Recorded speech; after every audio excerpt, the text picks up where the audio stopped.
Welcome, everybody, to 52 Living Ideas.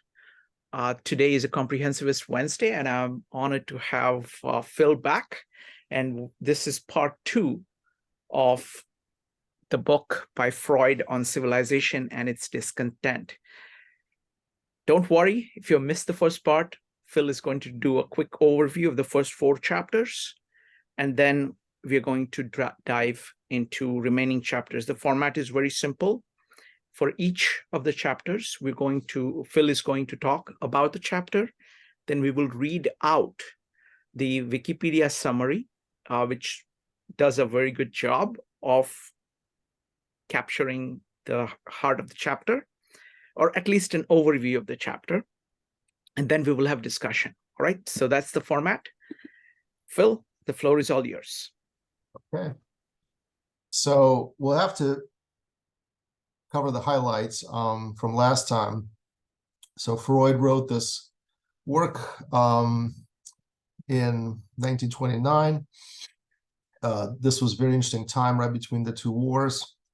And of course, there was a lot of searching, soul searching among the intellectuals to try to understand, what's happening with the Western civilization. And Freud offers a psychological perspective on civilization and its challenges, I guess, would be, a good way to put it. He used the word discontents. Sometimes it's translated as malaise, a type of sickness that is symptomatic of civilization. And again, Freud is an interesting person, because while his theories have not been widely used by the contemporary psychiatrists, they have been used initially, but now I think most professional psychiatrists and psychologists do not use Freud as much in their practice. However, Freud's ideas have had an enormous impact on our culture, and a lot of the verbiage that we use comes directly from Freud, whether we know it or not. Obviously, things like Freudian slip have become commonplace, but the concepts of ego, the unconscious, Oedipus complex, just so many things have permeated and penetrated our own subconscious, I would say, to a large degree, that his theories are obviously very influential. And there are 2 schools of thought. Some people would say, well, Freud's ideas are unscientific. That actually kind of helps Freud, because if they're unscientific, they cannot be disproven. So they're kind of like a Schrodinger's cat. They're in this realm of neither true nor false, and they have you have a framework that he uses, and it's helpful in some ways. Other people will say no, he's just plain wrong. And so obviously then you have to figure out what the proof is of him being wrong is, which is not so easy to come up with, because we're dealing with the human psyche, and our object is very very hard to define and put in a retort, if you will. So anyway, this work starts out by several observations that become the springboard for the subsequent discussion. And the first observation that Freud makes is this concept of the oceanic feeling, a feeling of awe that we get sometimes when we look at nature, when we experience something from the external world, maybe looking at a beautiful sunset or a waterfall, or when you're standing on a ocean shore or something like that, you get this overpowering feeling of oneness with the world. And so Freud starts out this journey by trying to figure out, well, what is this feeling? What is it all about? And he links it to a memory, a reminiscence of our experience as unborn children, when we are in the womb of the mother, and we get this sense of first of all, we experience the world as as not disconnected from who we are. Everything is one. Our environment and we ourselves are at one. And so this feeling, this memory is, at least that's Freud's explanation, is an echo that we experience when we experience the oceanic feeling. And this whole idea of not a repressed memory so much, but a memory, a layer in our subconscious that is then called forth through some sort of experience. This concept is obviously very interesting, and again, it's a parallel to some of his deeper analysis on the subconscious and the effect that the subconscious has on our experience. So then from that, Freud starts talking about, well, if this is something that we inherit from our childhood, what are some other things that we learn in our development? And he talks about the reality principle. The reality principle is, in fact, this differentiation between ourselves and the external world. And that's what breaks this unity, this original oneness. A child, as he becomes conscious of himself, he also becomes conscious of what is not him, which is pretty obvious to us as adults, but it's not at all obvious to a child, because he experiences everything in this sort of unbroken, again, like this unity. Even the mother is initially part of him, and then eventually he realizes that it's a different person, a separate person from him.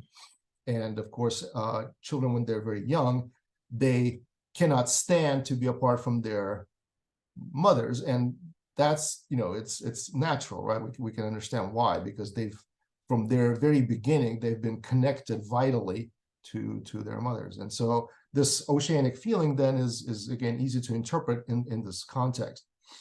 So then the second principle that children develop on top of the reality principle is the pleasure principle. And the pleasure is very simple.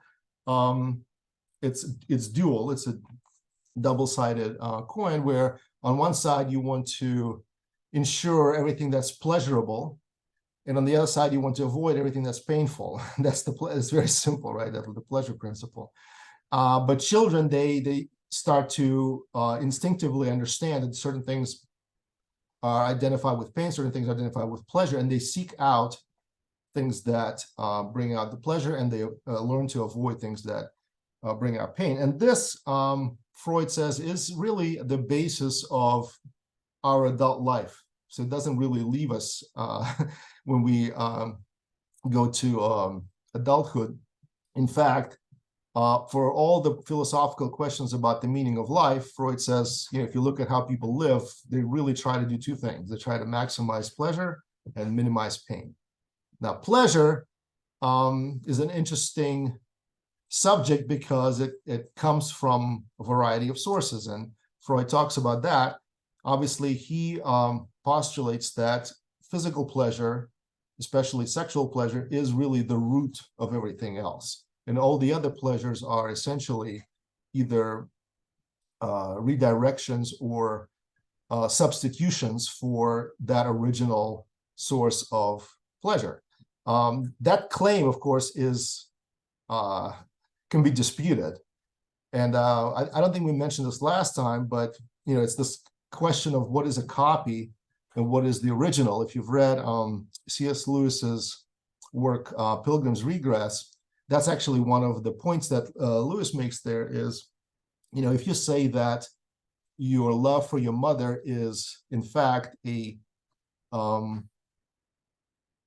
deflection or some sort of what Freud would call aim-inhibited version of libidinal love, you have to ask the question, which one is the copy and which one is the original? Moreover, if you talk about some higher forms of love, like perhaps people would say friendship is a higher form of love, or even some sort of spiritual love, right? Like a religious experience. So Freud would argue that the religious love is the copy and the sexual love is the original. Lewis says, no, it's the reverse. And you have, and before we decide which one is which, you have to, it's not easy always to tell which one is a copy, which one is the original. So there are some interesting questions that arise there. So I want to mention that. As far as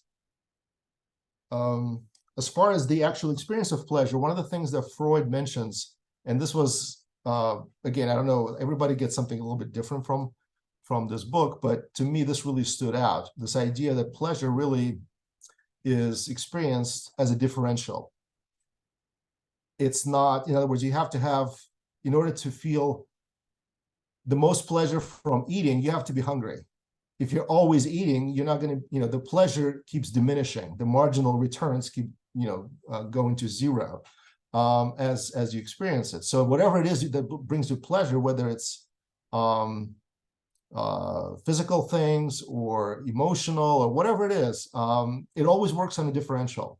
And that's why people that are addicted, they have to keep upping the dose, right? Because whatever they were, whatever was satisfying them was not enough. And we do that, same thing with other things, not just addictions.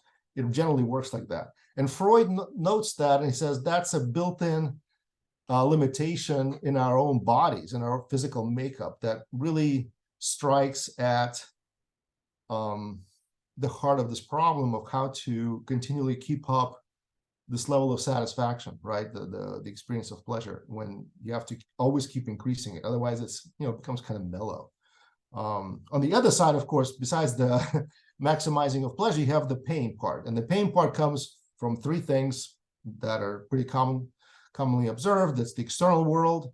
Our own bodies are a source of pain, right? Our own decaying bodies. And the third one is other people.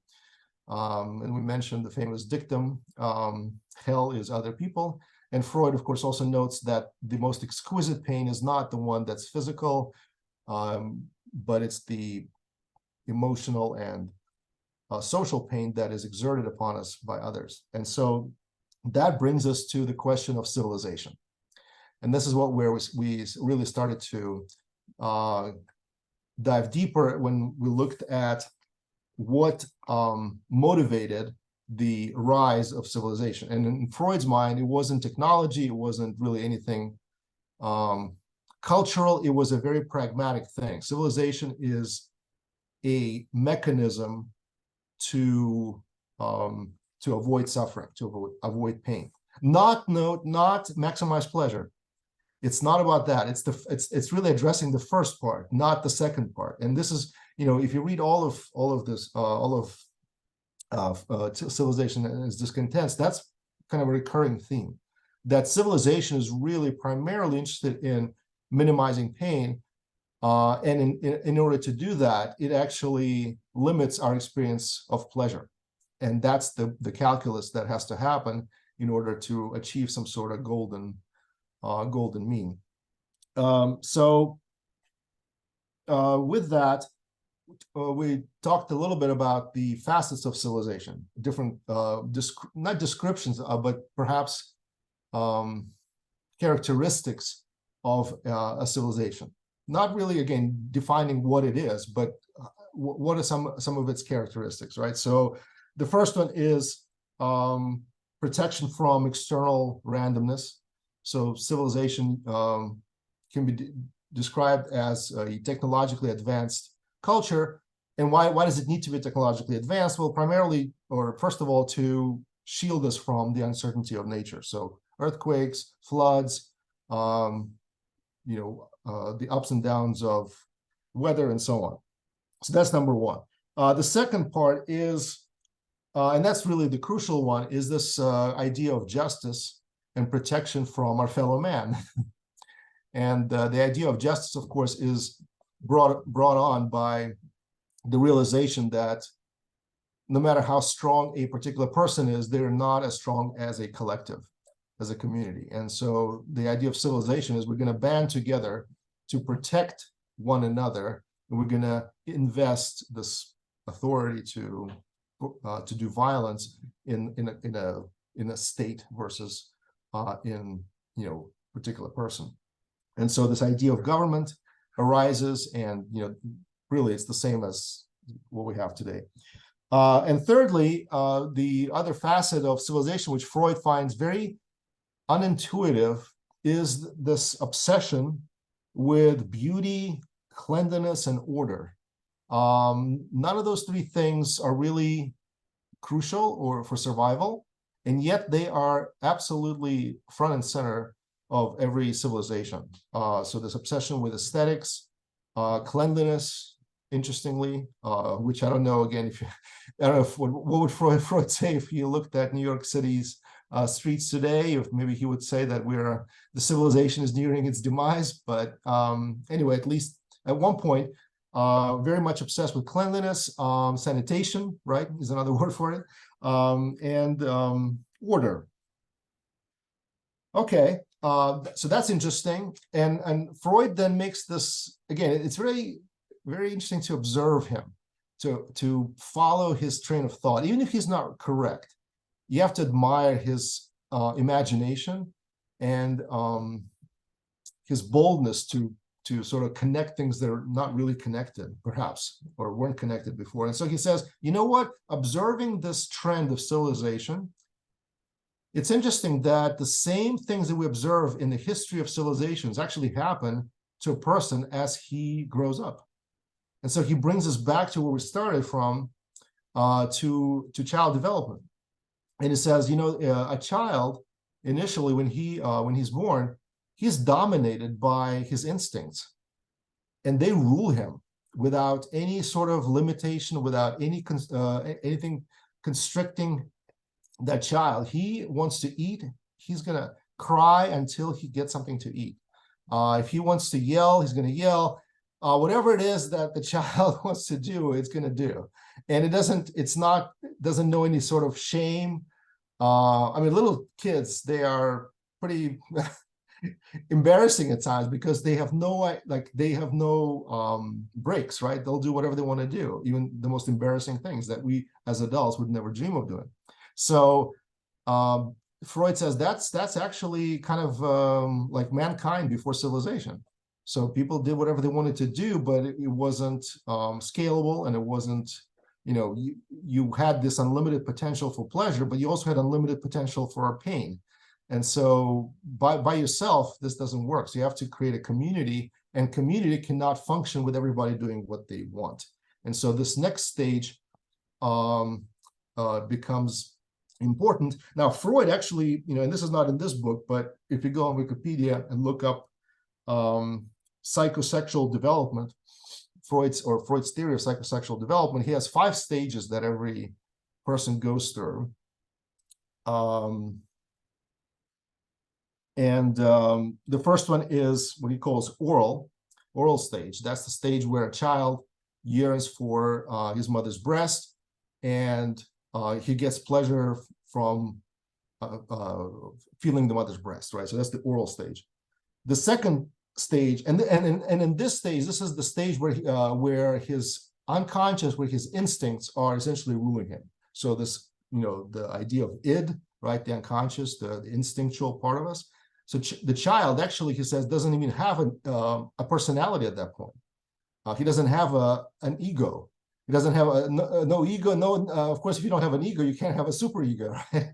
So the child is just basically this bundle of instincts at this oral stage. And this is from 0 to 1 year.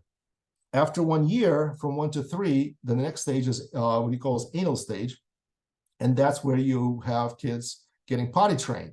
And they learn for the first time that there's some limitations on their behavior. And this is a very interesting stage, actually. I don't know if you've heard of a term anal retentive and anal compulsive, but that comes from Freud, and that's exactly from the stage where, depending on how parents train their children, it can actually, according to Freud anyways, it can affect the rest of your life.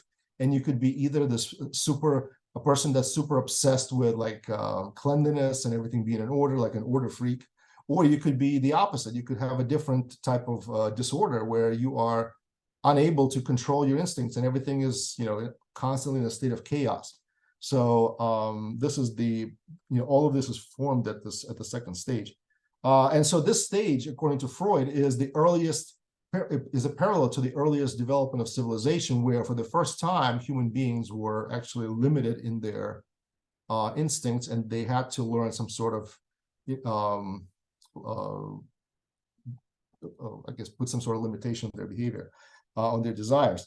The next stage is the phallic stage. That's like from 3 to 6. That's when children first become aware of sex and of their sexual organs. Then you have the latent stage. That's from 6 to puberty. And then finally you have the what he calls the genital stage. That's the from puberty onwards to adulthood. And that's the kind of the mature state. And that's where we form families based on our libidinal instincts, right? The desire for sex. That leads us to form families. And again, according to Freud, family formation is all about satisfying these libidinal urges. There's nothing more to it. It's pretty simple. And again, it's hard to argue with that when you look at all other animals. It's pretty clear that that is what's at play here. Now, of course, that doesn't mean that human beings don't have anything beyond that, going on anything beyond that. But at least in Freud's mind, that's pretty much like all of it. And anything else we build up is essentially some sort of cultural veneer that we've built up on top of what's pretty obvious. So I'll stop here. This is actually still a little bit in review, part of the review, but I'll stop here to see if there are any questions or any comments at this point. Sure. So Phil, what I was thinking of doing was to let people comment, just brief comments or questions. And then we will go to the second part. So we'll start with chapter. In the second part, we're going to go with, we're going to start with chapter 5. But if anybody has any comments, go ahead and raise your hand in Zoom, or you can type an exclamation mark in chat.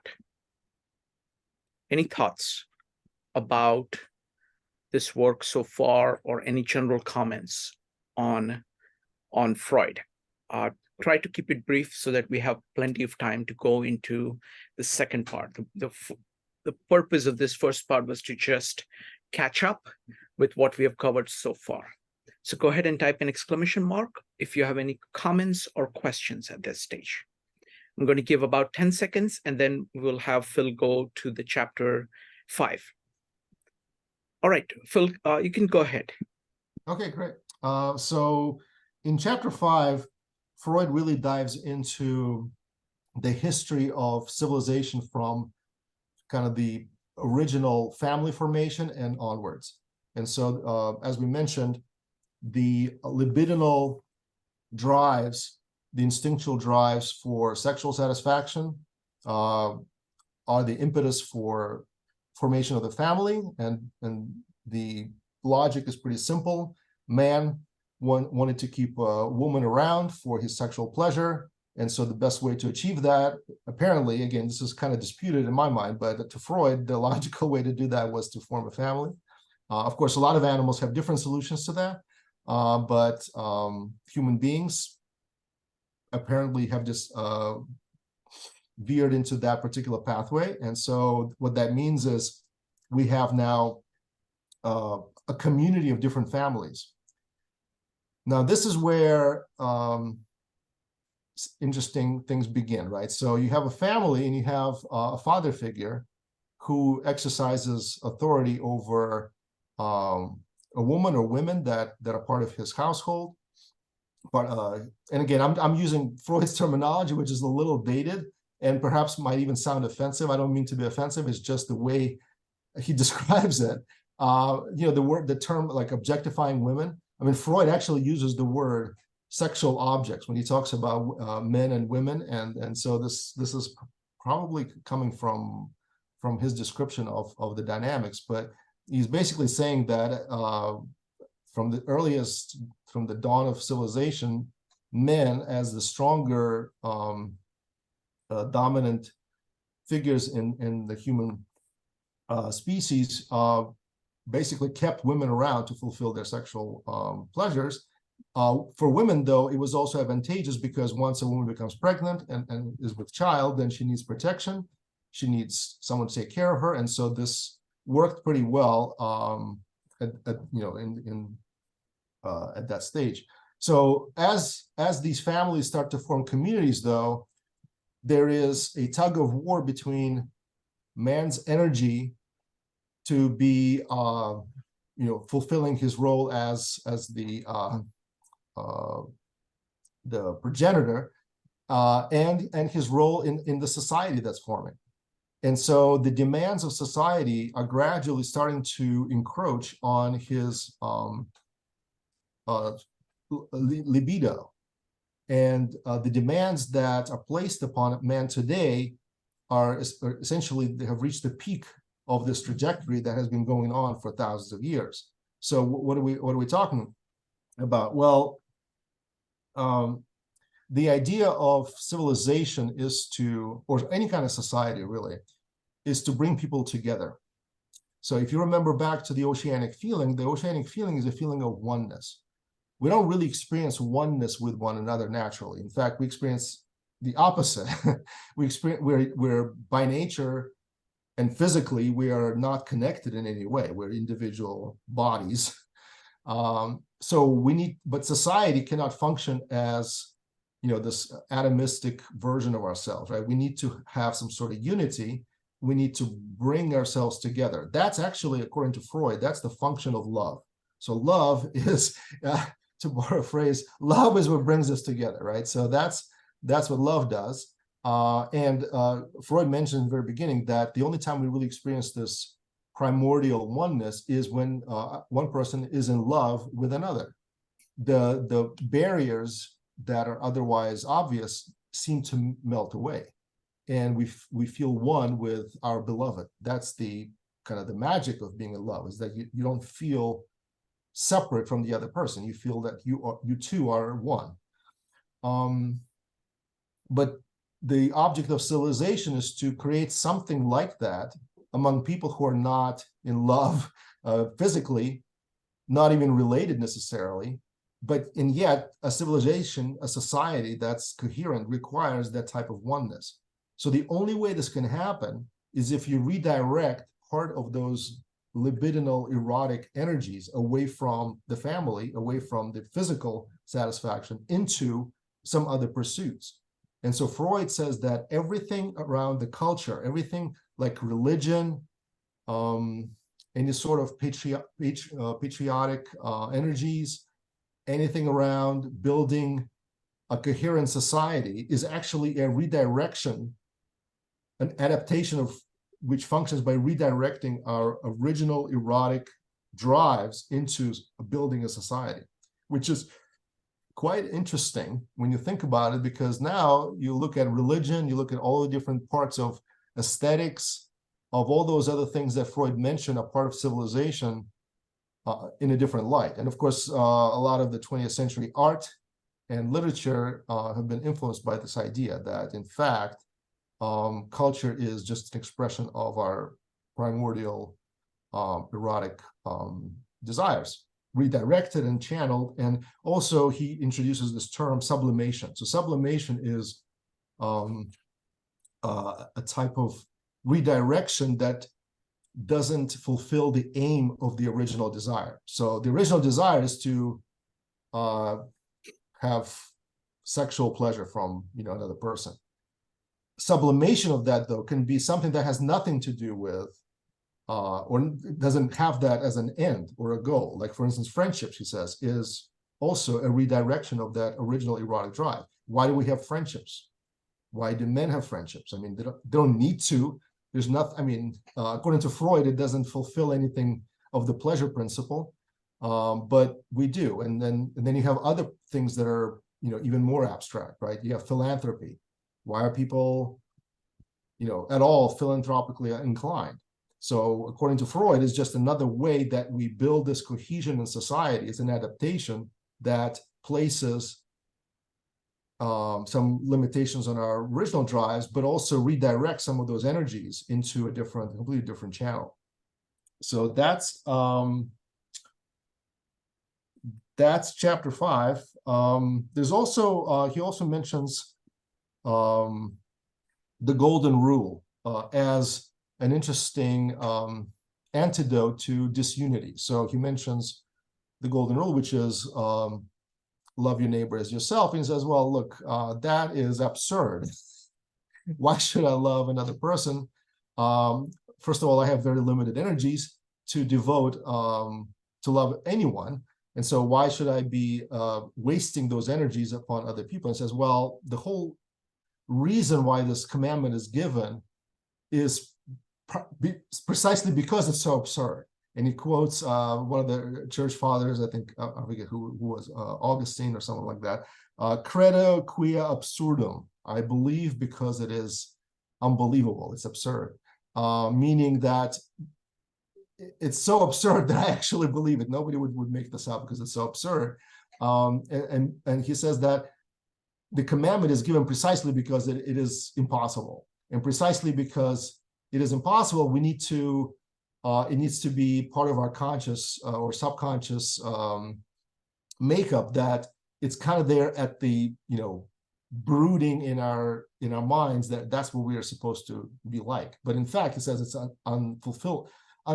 impossible to fulfill. So it's there, and it's obvious what it's there for. It's to bring unity, right? If everyone lives according to this commandment, we will never have any problems. Everybody will do what's in the best interest of other people. But nobody lives like that. Everybody is, in fact, he says, my neighbor doesn't deserve my love. He deserves actually some of my hatred because he's petty and this and, you know, everything else. So it's ludicrous for me to love my neighbor. And then, of course, he makes fun of Christ's commandment to love your enemies. He says, well, that's just completely absurd. I mean, if you know, why should I love people that hate me? That's insane. So, and he mentions the famous dictum from, I think, Roman times, homo homini lupus, man to another man is a wolf. So that's Freud's take on, I mean, he's very pragmatic and he's very practical. I feel like, you know, this is exactly how the world is. And yet at the same time, we know that in some communities, we've seen this ideal lived out to one degree or another. And it can work perhaps in some context. But Freud says all of these commandments, all of these injunctions are there precisely because the object of civilization is to redirect our love, which is, notice the commandment is not do good or it's love. So it has that connotation that it's more than just an obligation. It's some kind of emotional, it has some sort of emotional color to it. And therefore Freud says, no, it's actually a redirection, a sublimation of our original drive for eros. Okay, so that's chapter 5. He does mention, I want to say one more thing before start the comments. He mentions communism as potential, quote, solution. He says, very suspicious of communism, not because I understand the economics of it, but because communism discounts the problems that originate within ourselves, and it doesn't address them. And he says, no matter what you do with property, whether you give everyone the same amount of property, you're not solving the original issue, which is internal to us. It's not an external issue, unlike what Marx says. Marx says that, you know, his famous saying is that being determines consciousness. Freud probably would disagree with that and would say, no, we have all kinds of things inside of us that determine our consciousness.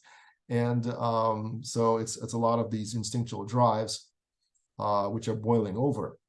So I think that's probably a good place to stop here. Thank you, Phil. So folks, I'm going to read the synopsis from Wikipedia, and then I want to invite anybody to make comments or ask questions. Go ahead and type an exclamation mark in the chat or raise your hand in Zoom in order to comment. You know, this is supposed to be a discussion, so would love to hear from you. So this is the summary synopsis from Wikipedia. Psychoanalytic work has shown us that it is precisely these frustrations of sexual life which people known as neurotics cannot tolerate.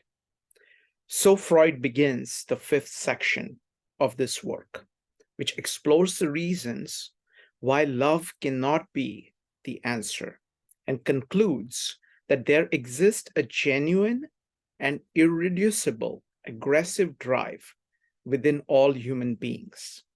And while love instinct, eros, can be commandeered by society to bind its members together, the aggressive instinct runs counter to this tendency and must either be repressed or be directed against a rival culture.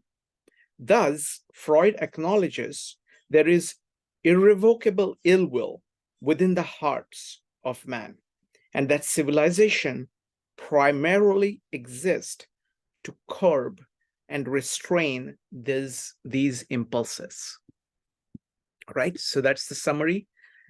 That's the synopsis according to Wikipedia. And Bill, again, thank you for posting this and providing this. This is it's a great way of getting a quick overview. So would love to hear what anybody else has to say about this chapter 5 or anything that has been said before. I want to get a conversation going, so please go ahead and type an exclamation mark. While we're waiting, I just want to say a couple of things about the aggressive part. I didn't really dwell too much on it, but the aggressiveness that Freud presupposes as part of our instincts is often redirected by looking at others who are not like us.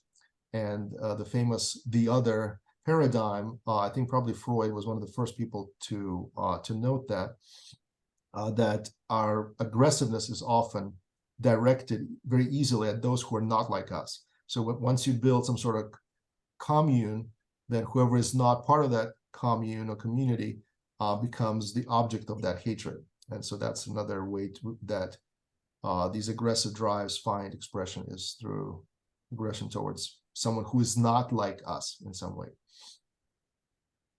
Okay, let's start with Bob. I'd like to, Go ahead. Thank you.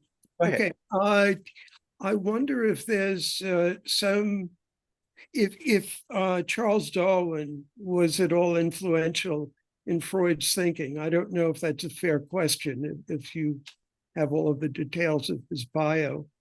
But Actually, it strikes me that if you begin with the notion of natural selection, it is there's survival value in individual humans living within society. So there's one is propelled into society, and then there's that fundamental cost, which means you can't simply be yourself. You have to obey the rules of the society, the customs, the culture of the society. So it seems like a form of natural selection. Those who persist in society will have survival advantage in Darwinian terms. Yeah, I think he was influenced by Charles Darwin, but not. I wasn't thinking specifically of survival of the fittest part. I was thinking of something else. I forgot to mention it, actually, so thank you, Bob, for bringing this up. When I was talking about the psychosexual phases that Freud develops, which mimic the development of civilization in history, that idea actually is very close to the idea that's now outdated, but was very popular around the beginning of Darwin's theory, the idea of recapitulation. I don't know if you're all familiar with that, but the idea of recapitulation is that when you are developing as an embryo, you repeat the evolutionary history of your ancestors. The expression is ontogeny recapitulates. Yes, that's exactly right. Right. So, yeah. So that idea has been very, in fact, super popular all the way up until the 50s when it was finally discredited, but hugely influential. and produced those beautiful pictures that everyone here probably saw of, different embryos repeating the history of evolution, essentially. So that idea of psychosexual development of children repeating the history of civilization is very, very closely parallel to that. So probably I would say Freud was influenced that way, if nothing else. Selection and survival of the fittest, I don't know if he is looking at it from that lens necessarily, but definitely there's that idea of development and evolution, and the physical is what determines everything else, according to Freud. So it's pretty closely related there. Thank you. Next up is Bob Pan, Bill, Vavan, and Jyoti. Bob Pan. Yeah, I don't have anything very studied to say, but when Freud talks about love and the opposite of that, I think that it exists in both of us. We want to be drawn toward other people, and we also we compete and are annoyed by other people. So I think of Freud as, I mean, it may be a good idea that he said all those things, but seems kind of old-fashioned. The other thought I have is that, Philip, when you went through these the stages that he mentions, oral, anal, phallic, and the other stages, and leaning on them by calling them sexual. I mean, historically, we often criticize. Comment on Freud because he talks about these things being sexual. I want to call them sensual. They belong to sensual stages in the development of the infant. From the infant, it goes through.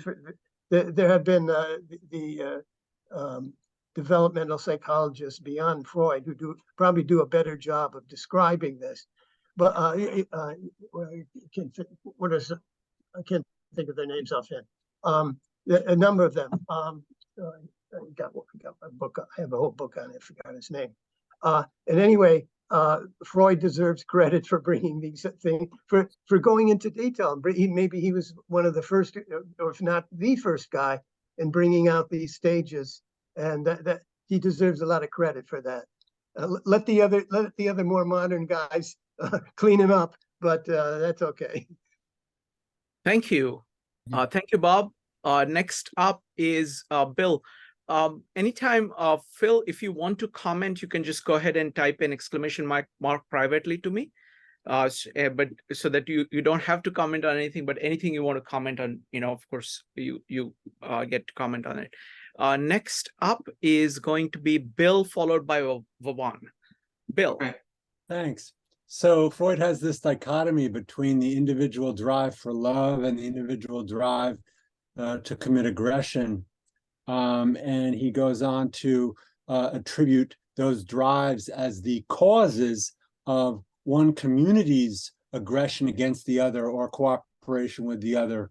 But there's another different hypothesis that really contradicts Freud, and that is to start by distinguishing between unrestrained aggression and restrained aggression. And so restrained aggression is aggression that's held in abeyance by one state, one country, as long as the other country respects the existing mutually agreed distribution of rights between the two countries.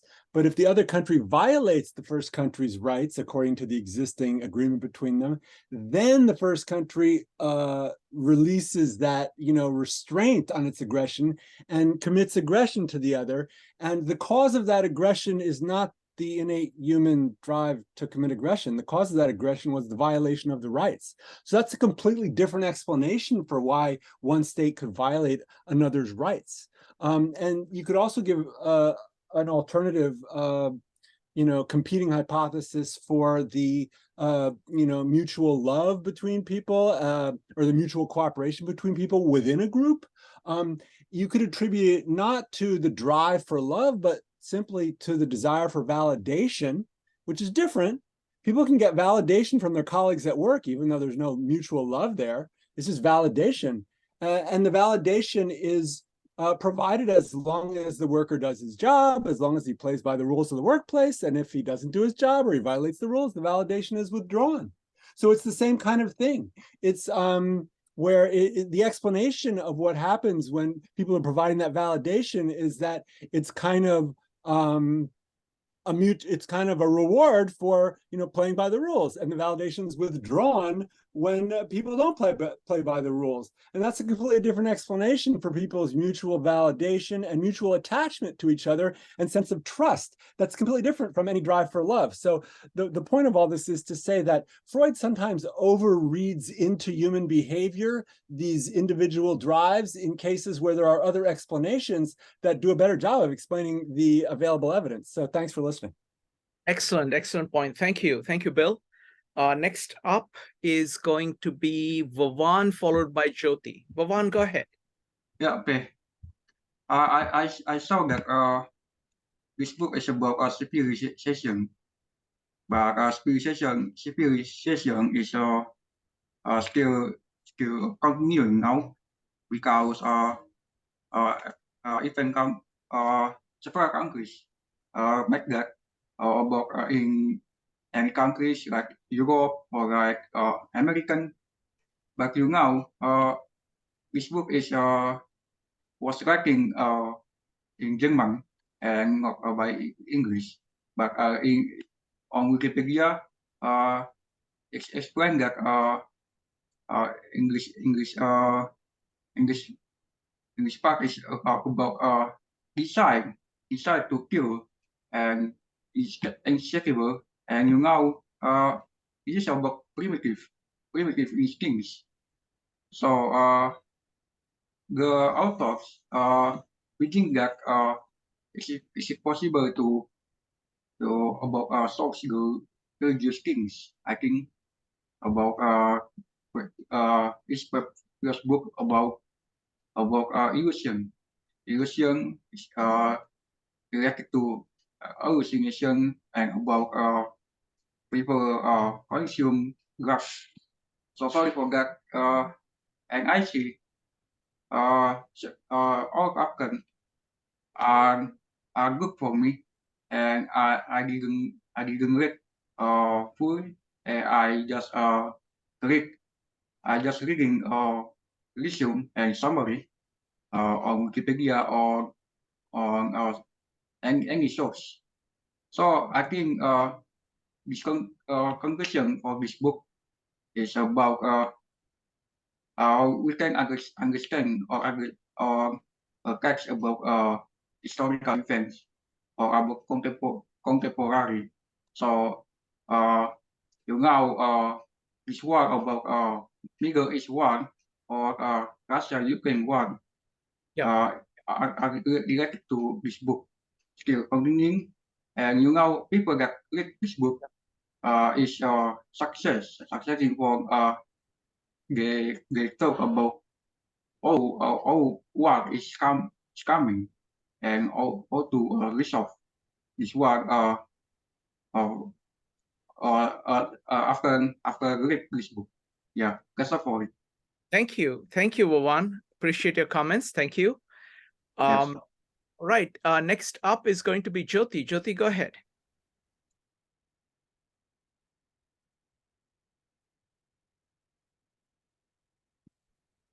Jyoti, are you there? Hi guys. I'm gonna have to defer to the Okay. next person Sounds and then put me back in the line because we're having some dinner problems here with my daughter.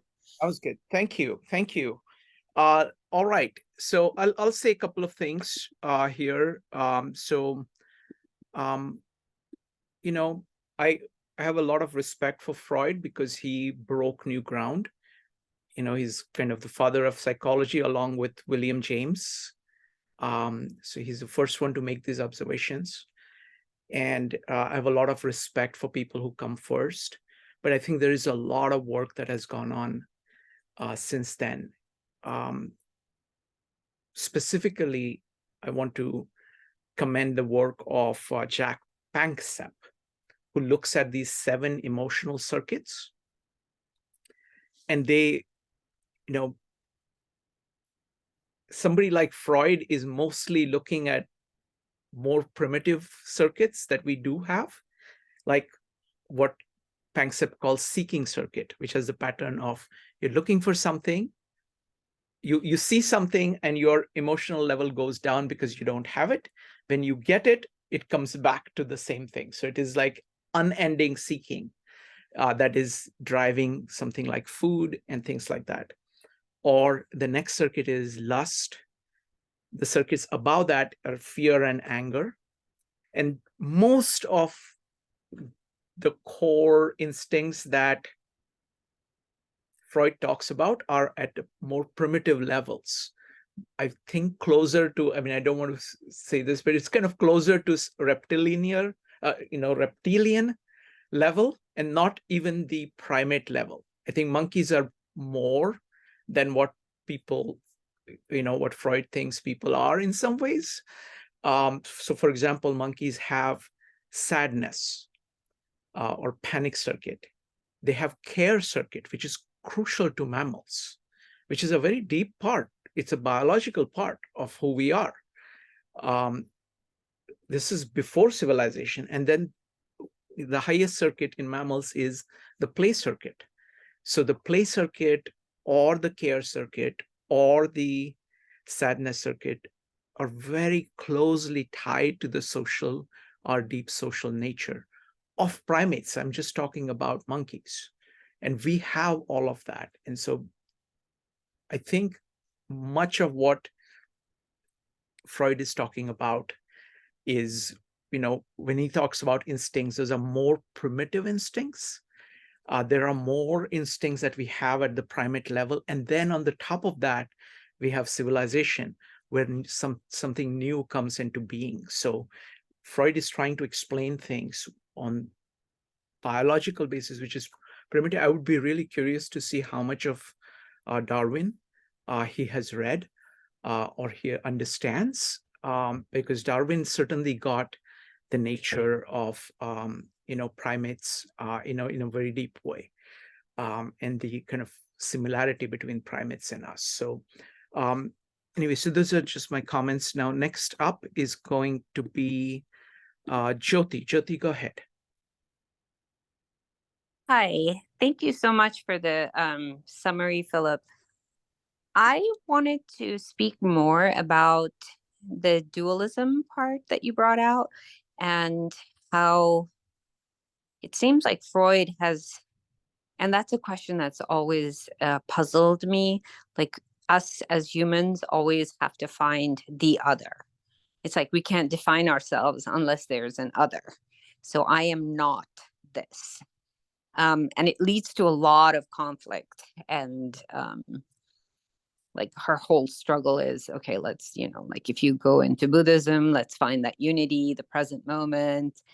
But it seems to me that Freud is indicating that inherently, as human beings and as communal animals or being mammals, that we can't exist without duality. Otherwise, we would never separate from our either, our source of femininity or our mother or father unit.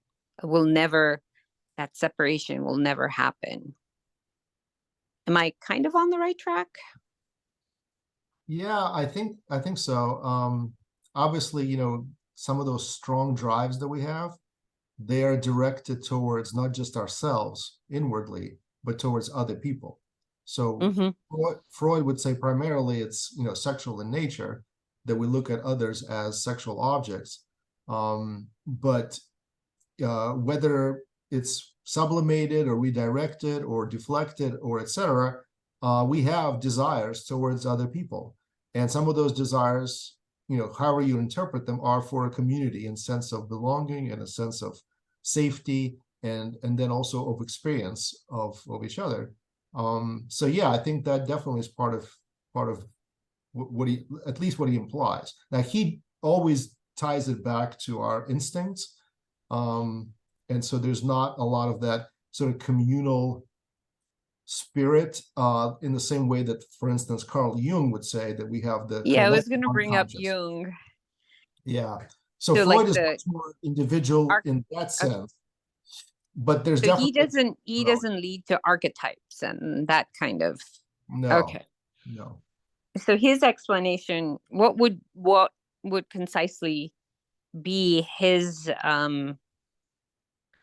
interpretation of the other, like the human beings always looking for the other in Freudian system? Well, he calls it narcissism, kind of inverted narcissism, right? So he says that we're in love with ourselves. So when we see something that's not like us, that immediately attracts our aggression and an outlet for our aggressive instincts, because a person that's not like us threatens us. It's not just they can just play out there. Their existence, their very existence threatens us because they're not mirroring us in some way, and they're not like us. And so it's natural to, and civilizations, of course, use that.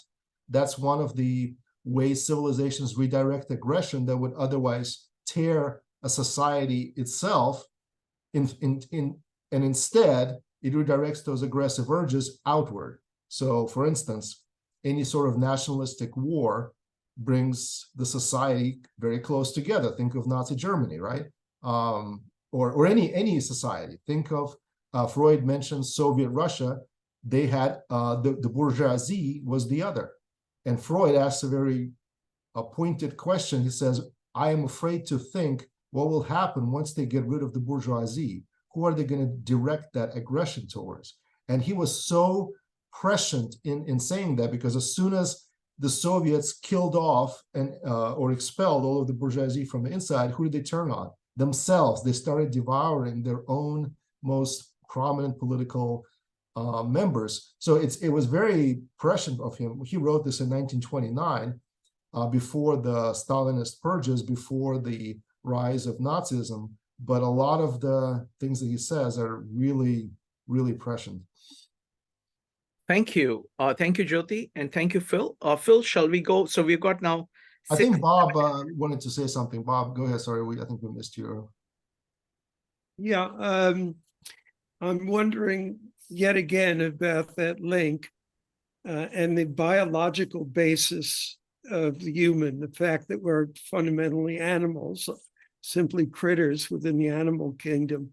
And I wonder if Freud makes any references to the issue of scarce resources, that aggressiveness in the animal arises because of scarce resources. Great, perfect. That's actually a great segue to chapter 6, because in chapter 6, and Shrikant, I'll just go ahead. He talks about the theory of instincts, and he kind of steps back from the discussion of civilization to kind of summarize everything that we've talked about thus far. And it boils down to two things. One is an instinct for self-preservation, and so the scarcity of resources would go right alongside with that. And he uses, I think, Schiller's. He quotes Schiller to say that everything is driven by hunger and love. So hunger is essentially a desire for self-preservation, right? And love is desire for other objects. So they're both these, libidinal desires. By the way, libido doesn't have to be sexual in nature. Libido just means I desire, literally. So I want. It's a passion or desire, strong desire for anything. Now, Freud used it in the context of erotic desire, sexual desire, but it originally just means desire. Just like ego, today we think of egotistical or selfish, but ego just means I. In Greek, ego is I, ego eimi, I am. That's, Christ's I ams, ego eimi. So the theory of instincts postulates that we are primarily between the rock and a hard place of these various instincts that we have. One of them is the instinct of love, the eros, and we talked about that. And the other one that we kind of mentioned but didn't really talk about is the instinct of death, thanatos, the death instinct. Now, that's a very curious instinct. And Freud starts talking about it. He says, he says, I did not believe my own conclusions at first and was reluctant to accept them. But he says, eventually I concluded that this is just too neat of a theory that, kind of puts everything in its place. So, and then he goes into a little more detail describing the two instincts, the love instinct, the eros, that we talked about, which is the desire for objects that kind of goes outward. The thanatos, and by the way, the erotic or libidinal instinct can go outward to other objects, but it can also turn in on ourselves. And the way we see it is through narcissism. That's the classic one, right? Where we become enamored by ourselves. But the other one is masochism. Masochism and sadism are two libidinal desires, both erotic in nature, according to Freud. One of them turned inward, the other one turned to other people. And it's a frustration of some sort of unfulfilled erotic fantasy or a desire for self-love that is then, kind of degenerates into these disorders. So both sadism and masochism are libidinal in nature. So that's eros. The thanatos, the instinct for destruction, is very easily observed in humankind's propensity for destruction, for dissolution, for taking things apart. So that you can see where we're going with this. The civilization is closely aligned with eros and really anti-thanatos, right? It's not at all aligned with this aggression and dissolution principle, because a society cannot approve of what's threatening it. So how does it, what happens in a society when these two very strong forces come together? Well, according to Freud, and we've already said a lot about eros is redirected, sublimated, deflected, transformed into these positive channels of expression, such as art, for instance, anything aesthetic, culture, technology, government. All of these things are positive outflows of this original libidinal drive for other things. Now, the thanatos, the destructive part, we talked about the most simplest aspect of it, which is turning it towards the other and kind of physical aggression towards some undesirable class or group. But there's much more going on here. And so this was where we begin to look at how thanatos can actually be redirected internally. And I think I'm encroaching a little bit on chapter 7 here, Shrikant, so I don't know if I should stop or should just keep That's going. okay. Just go ahead with chapter, Okay, so, all right, so then, together. right, so what happens is the aggressive part of ourselves, if it's repressed by society, it still needs to find, according to Freud, it still needs to find an outlet. And what it does is it turns inward, because it cannot find expression, a channel that's legitimate or allowed by society towards other people. It turns on itself. And the way that happens is through the rise of superego. So we haven't talked about superego, but superego is sometimes referred to as conscience, or kind of the moral center of human being. And it's the, so we have the I, the personality, right, on one side. Then we have the id, that's all of our instincts, all of our dark primordial desires that are instinctual. And then the superego is the arbiter, the judge that looks at all of our actions, our thoughts, and everything else, and either condemns or approves them, typically condemns. And what Freud says, he says that superego is very harsh. It's very aggressive. It's not a friend. It's not like that voice that's constantly telling you you failed or you didn't reach the mark, or that's that aggressiveness that typically would be expressed outwardly, maybe in a physical way. It is now turned inward, and it's hammering down on the ego, the I part, the personality part. So from from the top, we get the bows and the blows from the superego, and from the bottom, we get the kind of the repressed instincts that we're not able to express. And so the discontents of civilization, this is now we come to the crux of it, is kind of the unfortunate place that we occupy now in civilization, where we cannot fulfill our most basic urges to their fullest on one side, but on the other side, we have this aggressive I don't know what's called, like a schoolmaster or whatever your term is, that you're a person that's like watching over you and telling you what to do and that you hate. So that's the superego. Again, obviously, in a religious framework, you would term that completely differently, right? And you would say that superego is actually a positive influence. It's what makes us human. It's what brings us, allows us to transcend our sort of animal instincts and nature and so on. But in Freud's mind, no, it's the opposite. It's actually a self-imposed jailer that's keeping us in this very tight, compartmentalized world of thou shalt nots, and beats us over the head, not only when we do it, but also when we just think about doing it. That's the other part. So he makes this point very repeatedly, that the superego is not interested just in what we do. It's interested about what we think and what we weigh, and it's like this all-seeing eye that constantly surveys our thoughts and constantly condemning our behavior. And of course, you can probably tell where this is going.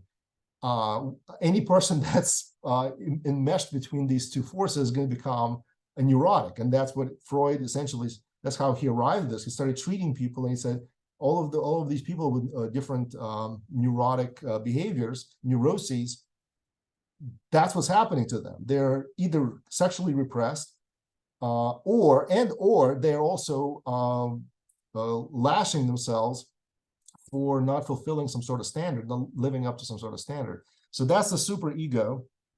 And then Freud traces the history of that. And the history of superego is the history of guilt and what guilt is. And so I think, Shrikant, you mentioned that monkeys experience panic and anxiety. And so Freud addresses these emotions. He says panic and anxiety are fear. They're types of fears, and they're fears of loss of love. Now, loss of love is a rather abstract term, but what he talks about is it's loss of protection from other members of the group, right? So if you trespass a particular precept, you're now afraid of loss of love from people that are more powerful than you, that they will hurt you in some way. So guilt starts out as this fear, and anxiety, guilt, they're all part kind of bundled together. But then as society progresses, as civilization progresses, what happens is this fear is redirected from external forces, people that can put you in jail, police, whatever.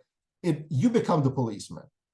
That is, it becomes internalized. That moral code is internalized, and so part of your personality becomes that super ego that sits on top of you and constantly tells you this is right, this is wrong, this is wrong, this is right, and you get this sort of experience of conscience.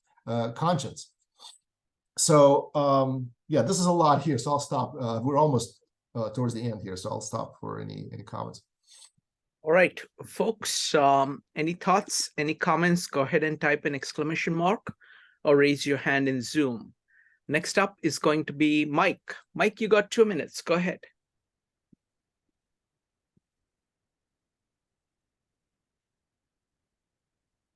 Mike, your mic is not working. Once you fixed it, please raise your hand again. All right.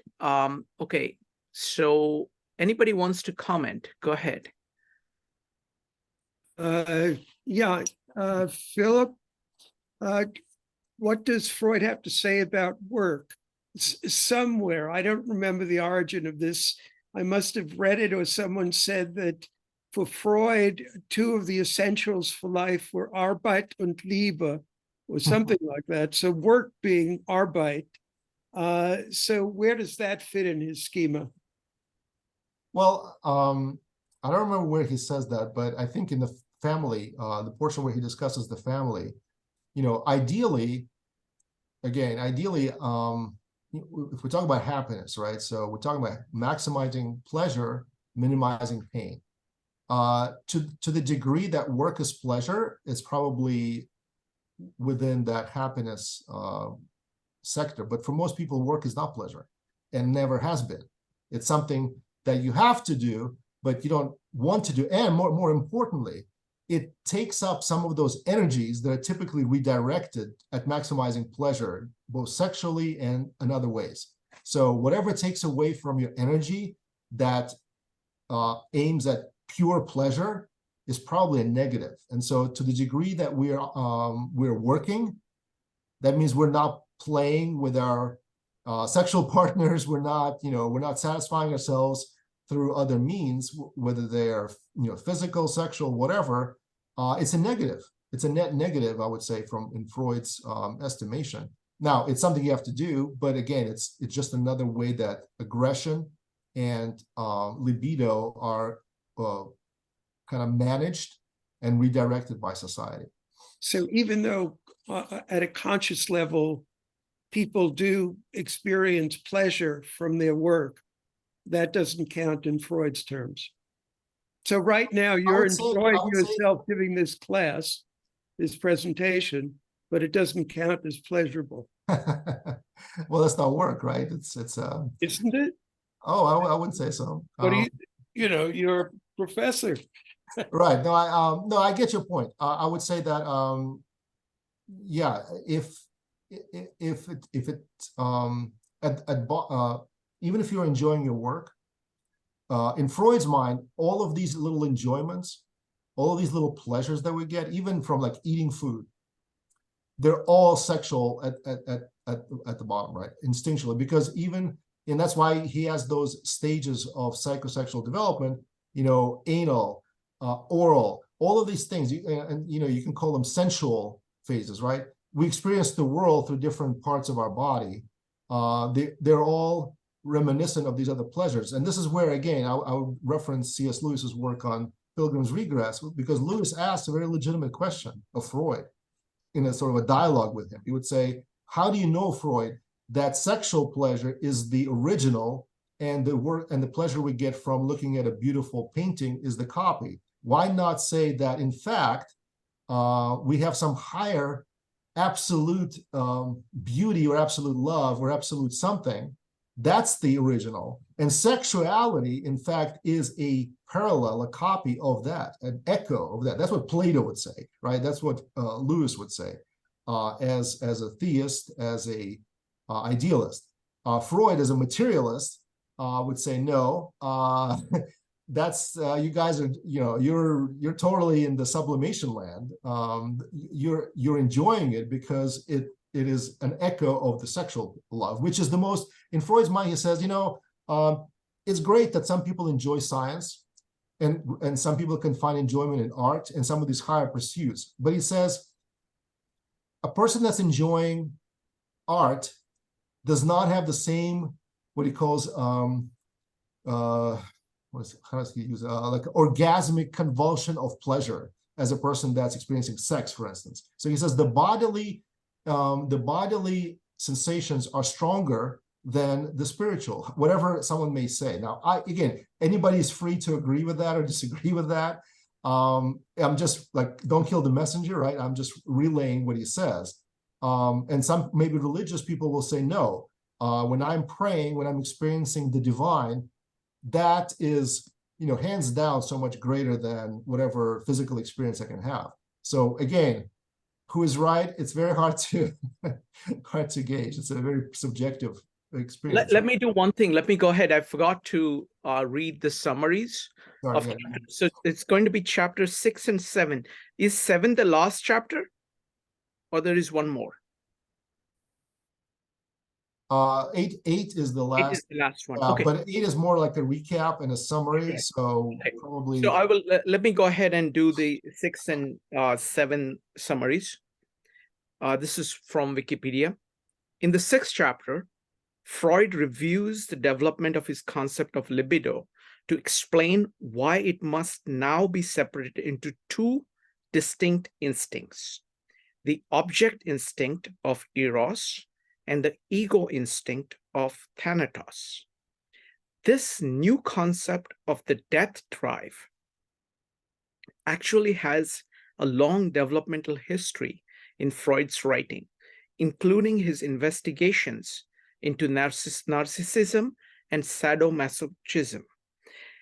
Freud admits it may be difficult to accept his view of human nature as being predisposed towards death and destruction, but he reasons that the suppression of this instinct is the true cause behind civilization's need for restrictions.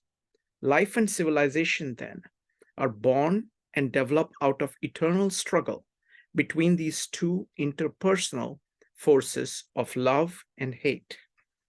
Freud begins the 7th chapter by clearly explaining how the repression of death instinct gives rise to neurosis in the individual.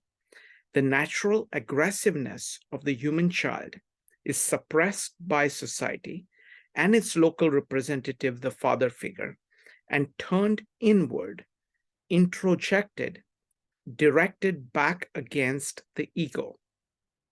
These aggressive energies develop into the superego as conscience, which punishes the ego both for transgressions committed, that is remorse, but also for sins it has only fantasized about, that is guilt.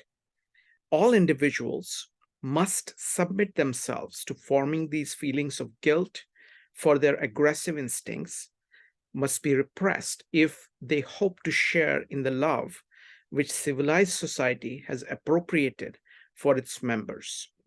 Guilt and the neurotic repression of instinct are simply the price we pay in order to live together harmoniously in families and communities. All right, folks, so if you'd like to comment on these last 2 chapters, please go ahead and type an exclamation mark in the chat or raise your hand in Zoom.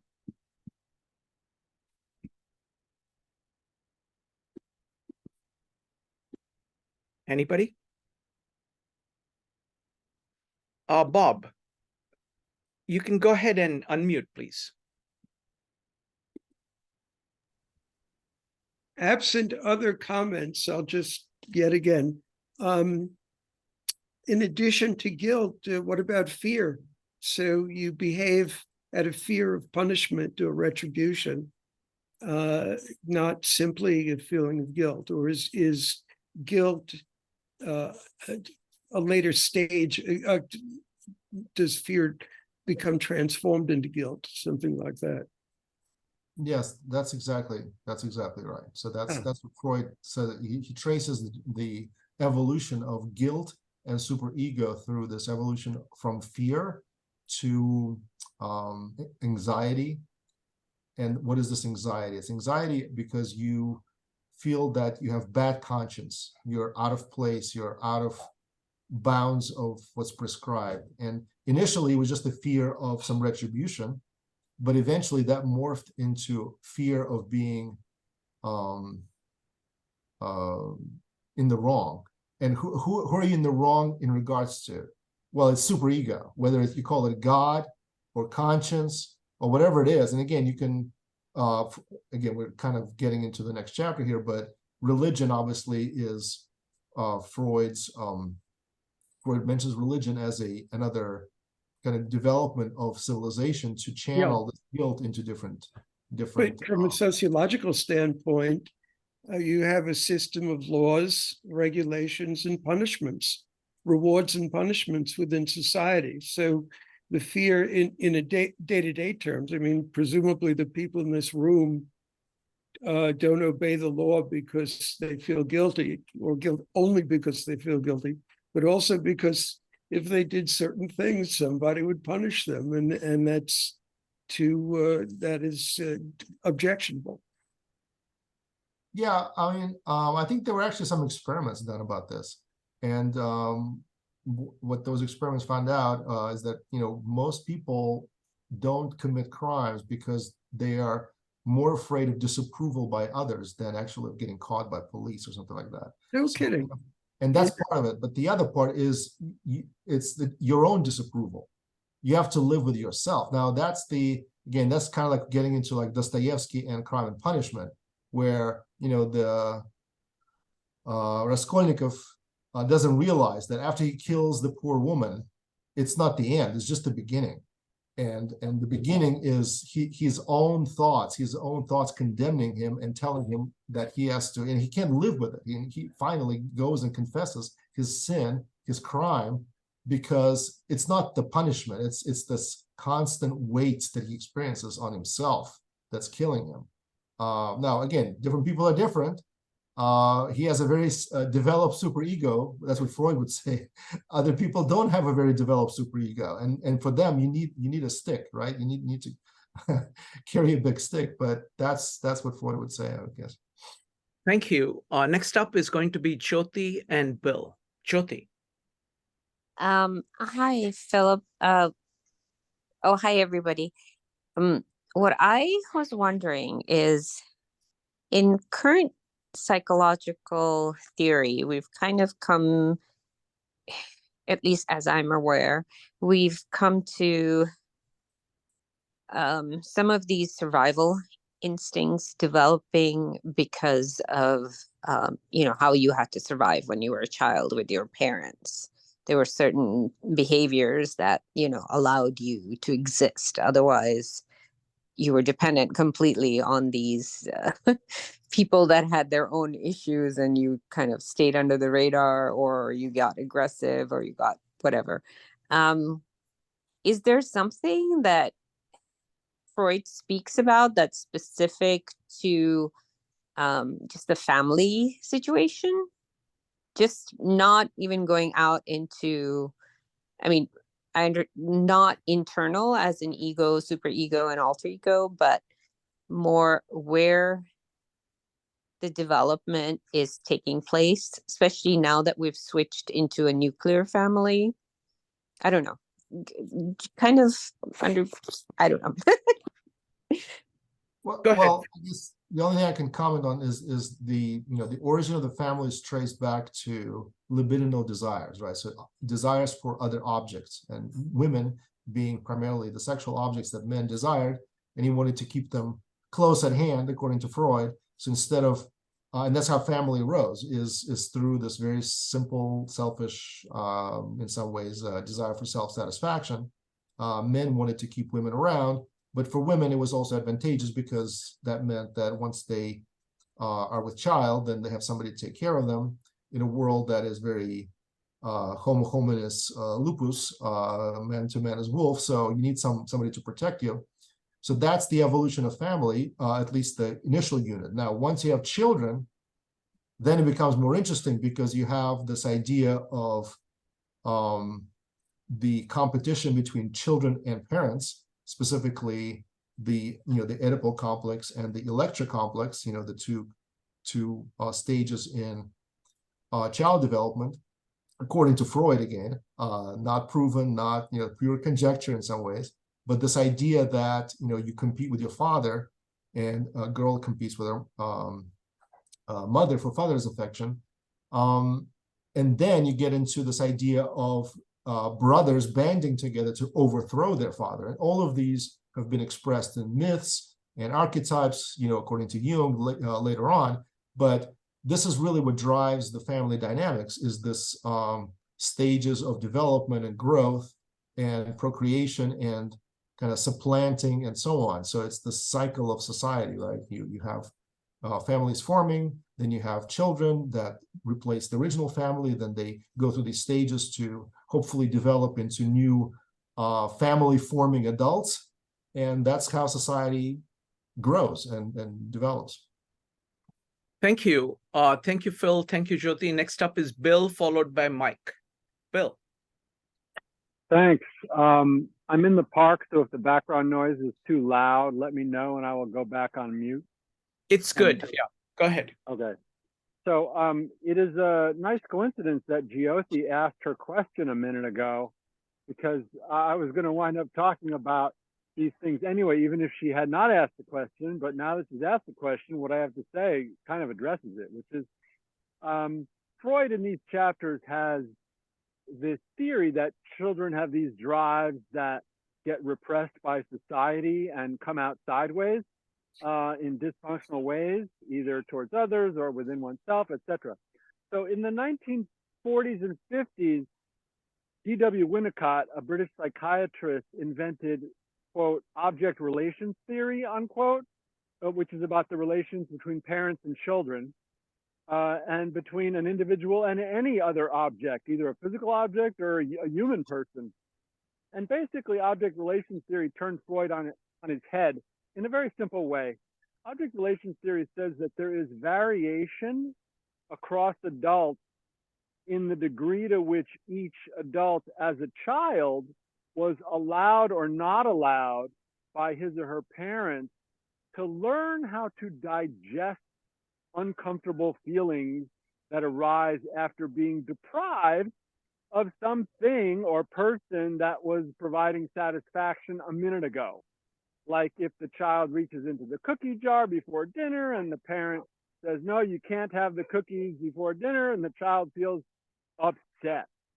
So the children who are enabled somehow by their parents to learn how to digest these feelings of discomfort that arrive after deprivations or losses or disappointments or frustrations of one kind or another, they wind up in adulthood with much lower likelihood of neurosis or whatever, or acting out towards others, projection, etc. Whereas the ones who somehow, the adults who as children were not enabled by their parents to learn how to digest these feelings, the feelings never get digested in childhood. They never, the person never develops the ability to digest these feelings in childhood, and they don't have the ability to digest disappointments in adulthood either, because they never developed the ability in childhood. And in those cases, the person is much more likely to have these kinds of unconscious emotions going sideways, either projecting towards others, leading to dysfunctional behavior, or projected within, leading to neurosis, self-hatred, what have you. So the bottom line on this, to close in a sentence or two, is that most psychiatrists who follow Freud's lead in assuming that there are unconscious emotions are not classical Freudians. They are object relations theorists. Object relations theory is the main, or one of the main theories of unconscious emotion and variation in adult behavior and experience based on unconscious emotion. So thanks for listening. Thank you, Bill. Just one comment, if you don't mind, Shrikant. I think even if we drop it down from neurosis to simple, quote unquote, simple things like anger and anxiety, or denial, those kind of things, it's like a microcosm of neurosis, but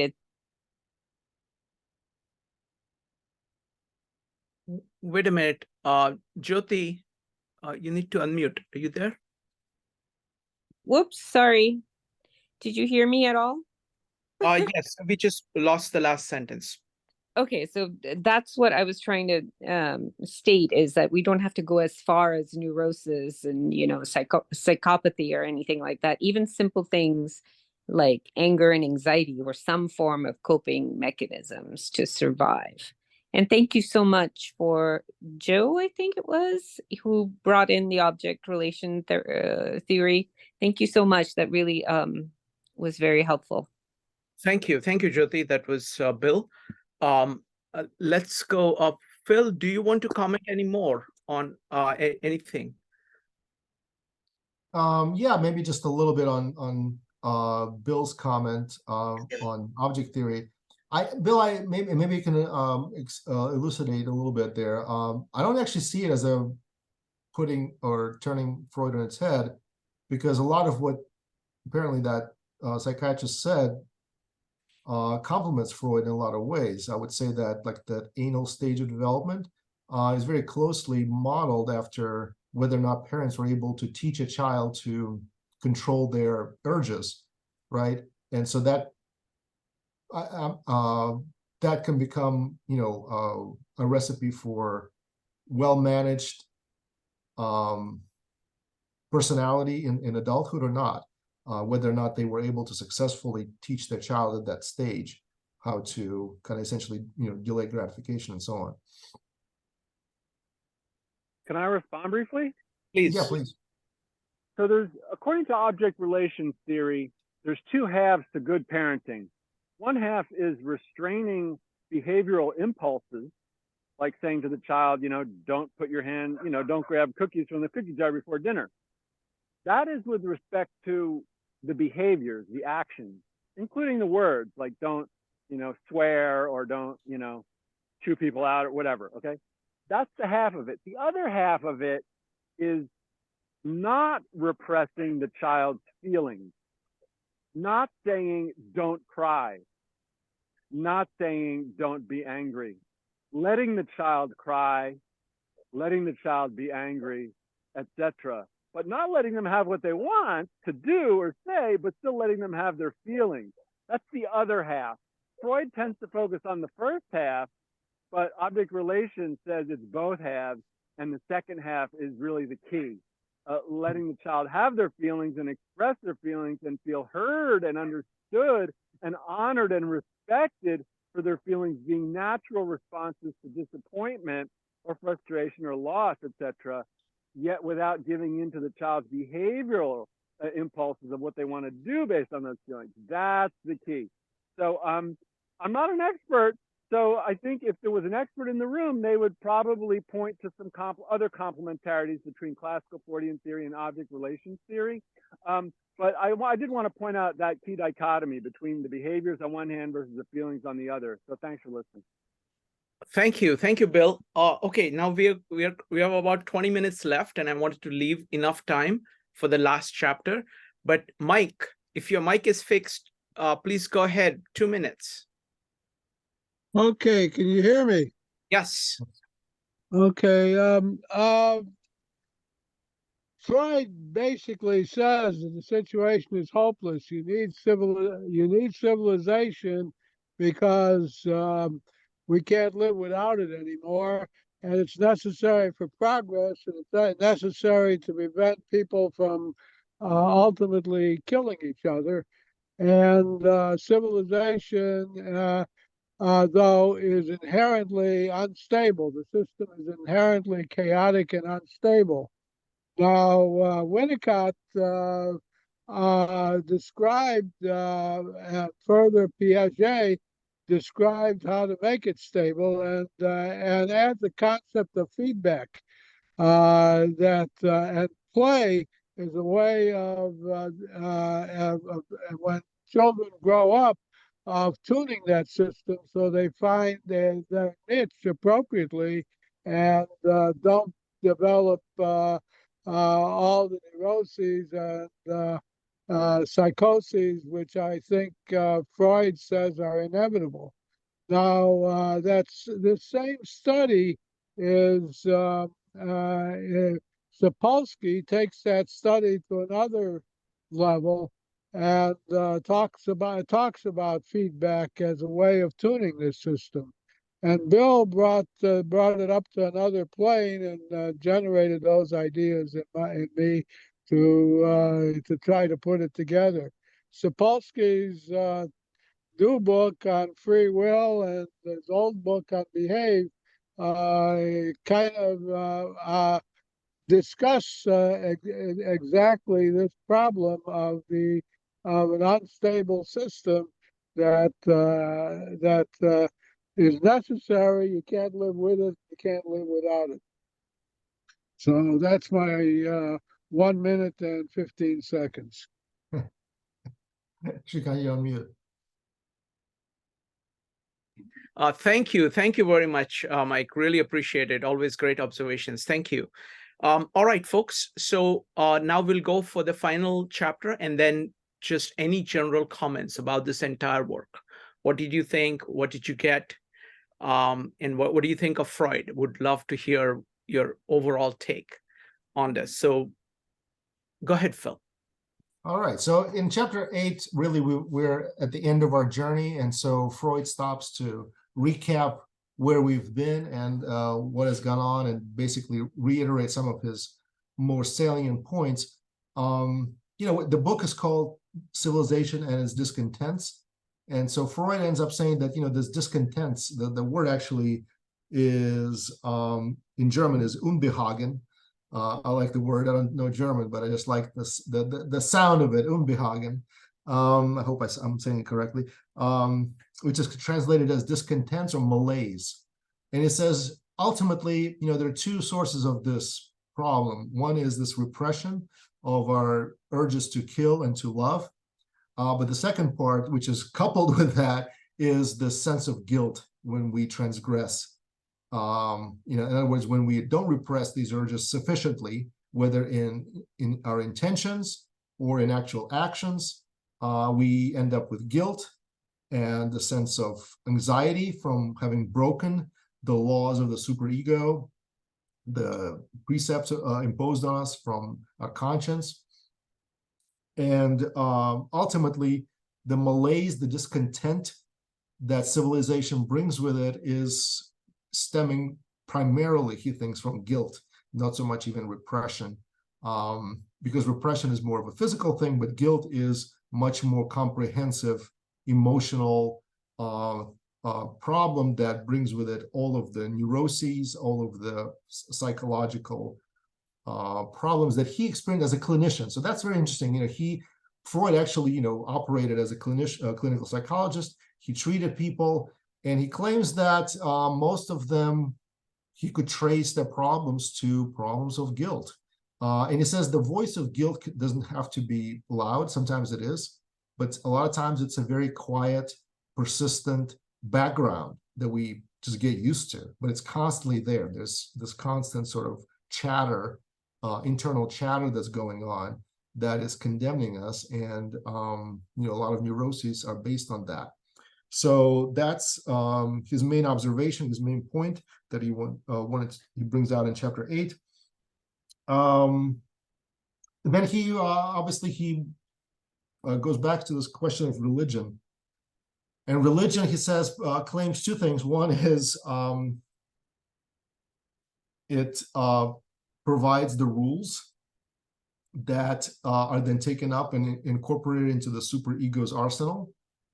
But secondly, it attempts to redeem us from, so it creates the guilt and it redeems us from the guilt. It's kind of like, you know, in Charlie Chaplin's movie where a little boy goes out to break the window, and then his dad comes up later with, hey, I'm a, you know, I know how to fix windows. So that's kind of Freud's description of religion, is where, you know, if it wasn't for religion, we wouldn't even have this problem. Actually, what's interesting, as I was reading this, I thought of Paul's letter to the Romans, Romans 7, where he says, I would not have known sin except for the law, but the law came and I died. You know, that's Paul, St. Paul. There's some truth to Freud's assertion that religion is in the business of creating guilt, guilt from trespassing a particular precept or a set of precepts, just like the ones that, you know, he mentioned earlier, the golden rule. That's the one we transgress all the time, and we have the superego to chide us for it, right? So that creates constant pressure because we can never fulfill it. It's impossible. Freud says it's a very illogical rule. Ayn Rand agrees with him, says that we should all be very selfish. So there you go. You have Ayn Rand and Freud in the same camp.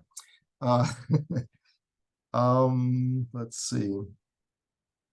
Oh yeah, so the other thing that, you know, he notices is that as civilizations progress and become more advanced, it's not enough to have the external fear, the fear of external retribution. It becomes more and more internalized, and it's more insidious in that way. So it's not just about like evading the police; it's evading yourself, right? And that's a problem that we can never really solve. Technology is not going to solve it. Nothing, you know, it's just part of civilization, right? Part of the dynamics of civilization, and to him it's an unsolvable problem, is what he postulates. Yeah, I think that pretty much sums it up. All right, folks. So now overall comments about everything that Freud has said, how he approaches things. Would love to hear your thoughts. Don't focus on any particular thing, but Freud has a certain approach to human beings, society, everything about civilization. So what do you think about Freud and civilization? Next up is going to be Evanique. Yeah, I think my thoughts are with Freud is that, when he talks about, first of all, thank you, Phil, for a great presentation. But when Freud talks about guilt and, how it's religion, and I think back to like people who are atheists or people who don't believe in God, I think they still have a sense of guilt when they do something wrong. No, it's not the person in the sky is going to strike them down and make them feel like, they're going to strike them down, they're going to go to hell. I don't think they have that feeling. But you have a feeling when you've hurt someone, especially someone that didn't deserve it and you've hurt them anyway. I think there's something in your conscience or something like that makes you feel like you did, or otherwise it almost makes you inhumane. And it seems really weird that he kind of like excused that, because I think part of it is what keeps our society together. If we just were like totally looking out for oneself and no sense of community, then I think we would be in a state of chaos, which kind of makes his teachings a little hard to, get. I mean, I get them in a certain point, because I do agree religion creates a great amount of guilt. And for a lot of people who don't even believe, but maybe who were brought up, it does create that. But I think at some point we got to admit there's a thing of like guilt has to be an emotion when we do something wrong, or otherwise it's almost like you're a sociopath, like you don't care. Which just if you had like a society full of sociopaths, like that would make society crazy and like unlivable. Thank you, Evanique. Next up is going to be Will. Will, go ahead. Folks, would love to hear your thoughts on Freud. Go ahead and type an exclamation mark or raise your hand in Zoom. Go ahead, Will. Thank you, Shrikant. Thanks, Philip. Enjoyed the presentation very much. Thank you. I was just thinking of what Ebonique said in regards to guilt and religion, and I was just thinking, as she said it, how relevant guilt is to culture. In the West, we feel guilty about things which other cultures may not feel guilty at all about. I just find that very interesting.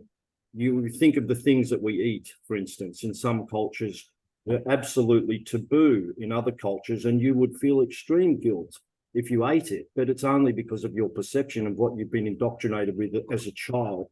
And the same applies with most of religion, making it's such a good way to dominate people and control them. It's such an effective tool, guilt, but it's all about perception. And this, I think, is where the superego comes in.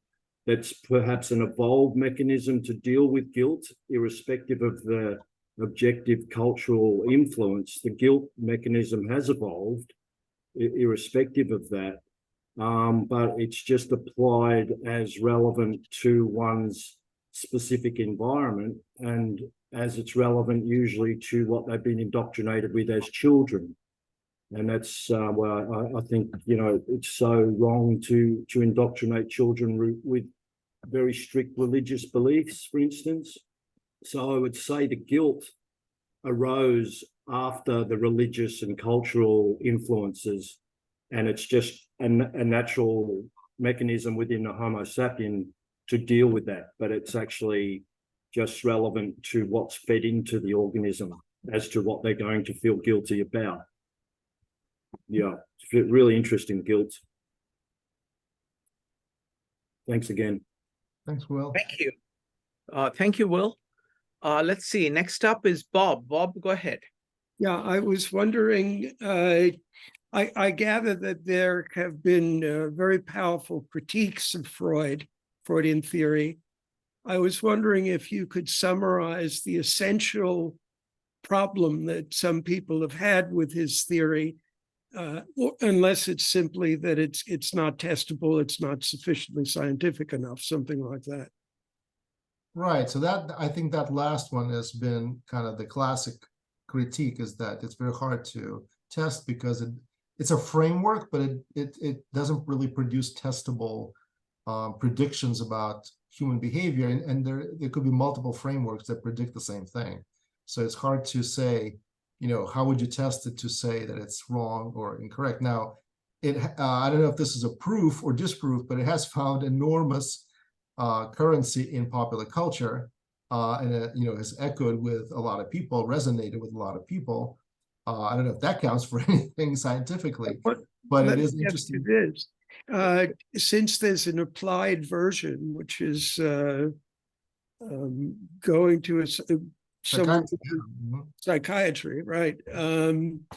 Are there studies that have demonstrated that applied Freudianism is effective or more effective than other approaches to whatever ails us? Yeah, unfortunately, I'm not an expert at all in this area, so I cannot really comment. All I'm going to say is when I looked it up, when I did some research on it, just to see like what were the main critiques. And primarily, the one that stuck with me is the fact that Freud creates a very simplistic framework that attributes everything to one cause. And in general, scientists today do not like to attribute everything to a single cause. They like to have a variety of things that play into that contribute to a specific phenomena. So Freud, you know, like in the child development, you know, he boils it all down to these sensual stages and specific experiences of children, but he really bypasses a lot of developmental things that children go through. And I think Piaget is the one you want to go to for a more nuanced and I think more accepted description of what, you know, child development is. And of course, a lot of what Freud says is rooted in that, right, in the child development stages. So if that goes, then everything else is sort of subject to be questioned. Let me ask from another perspective here. So Phil, you're very well read. So let's try to put, you know, what we know about psychology today. How would you, what is your, I mean, I know that, you know, you've not kind of studied every psychological theory, but just from your perspective, what is it that Freud has to offer us? And what are the big things that have happened, as best as you know, in psychology, which kind of carry psychology much further than what Freud is? So what has Freud done and what has psychology done since Freud? Right. So I think Freud offers a very good counterpoint to pure idealism, right? So a lot of times we can get carried away with, you know, the Platonic ideals and then, you know, the perfect good and aesthetics and so on, forgetting a little bit that human beings are made of flesh and blood, and we do inherit a lot of our instincts from the animals. We're not pure angels. We do have a lot of physical traits, good or bad, that we've inherited, and Freud really centers on that. And he is, I think, very pragmatic in pointing out some basic things about human beings that we should never forget about. You know, human beings are violent, aggressive, and we do have these very strong instincts for aggression and for possession of other things. I mean, that's just and Freud is very unapologetic about it. I think it's a good counterfactual for a lot of kind of idealistic liberal progressivism. On the other side, Freud tends to downplay life of the spirit. Human beings are not just animals. We have evolved. It's been a long time since we've left the trees, and we have evolved other things that are very important to us. And so Freud's explanations of civilization and its emphasis on beauty and meaning and philosophy as pure sublimations of the libidinal instincts is, to me, a little bit weak. It doesn't fully explain the variety and the richness of those experiences. It's true that they could have developed like that, but it doesn't explain why they're so rich and so evocative, and they do produce very strong emotions. And Freud kind of downplays all of that, and it doesn't, to me, his framework of the sublimated sexual experience, the aim-inhibited sexuality, doesn't really explain the grandeur of culture. So yeah. Excellent. Thank you. All right, folks, any closing comments? We're coming to 10 o'clock. So any closing comments, very brief comments? So firstly, yes, Bill, go ahead. Thanks. To answer your question, Shrikant, more narrowly in the areas of individual psychiatry and individual psychology, the main schools of thought that are the inheritors of the Freudian tradition are object relations theory, so-called self-psychology, so-called depth psychology, and finally, a school of thought, I'm not sure I have the name right, I think it's called family systems theory or family systems therapy, but family systems therapy is now regarded as evidence-based treatment for purposes of determining insurance coverage. And that addresses the question from 5 minutes ago that someone asked about, the question of evidence. It's regarded as evidence-based. So it may not be meeting the standards of laboratory scientists, but it's good enough evidence-based standards that it qualifies for insurance these days. The other thing I just wanted to say very briefly is that Freud is pioneering and seminal in the way that scientists use the word seminal. He inspired so many contributions, and he was, as with so many seminal contributions in any area of science, magnificently half right and magnificently half wrong. And all the ways that he was half wrong inspired further research that wound up making more advances to correct his mistakes. So seminal in both respects. So thanks for listening, and I'll pass. Thanks, Bill. Great observations.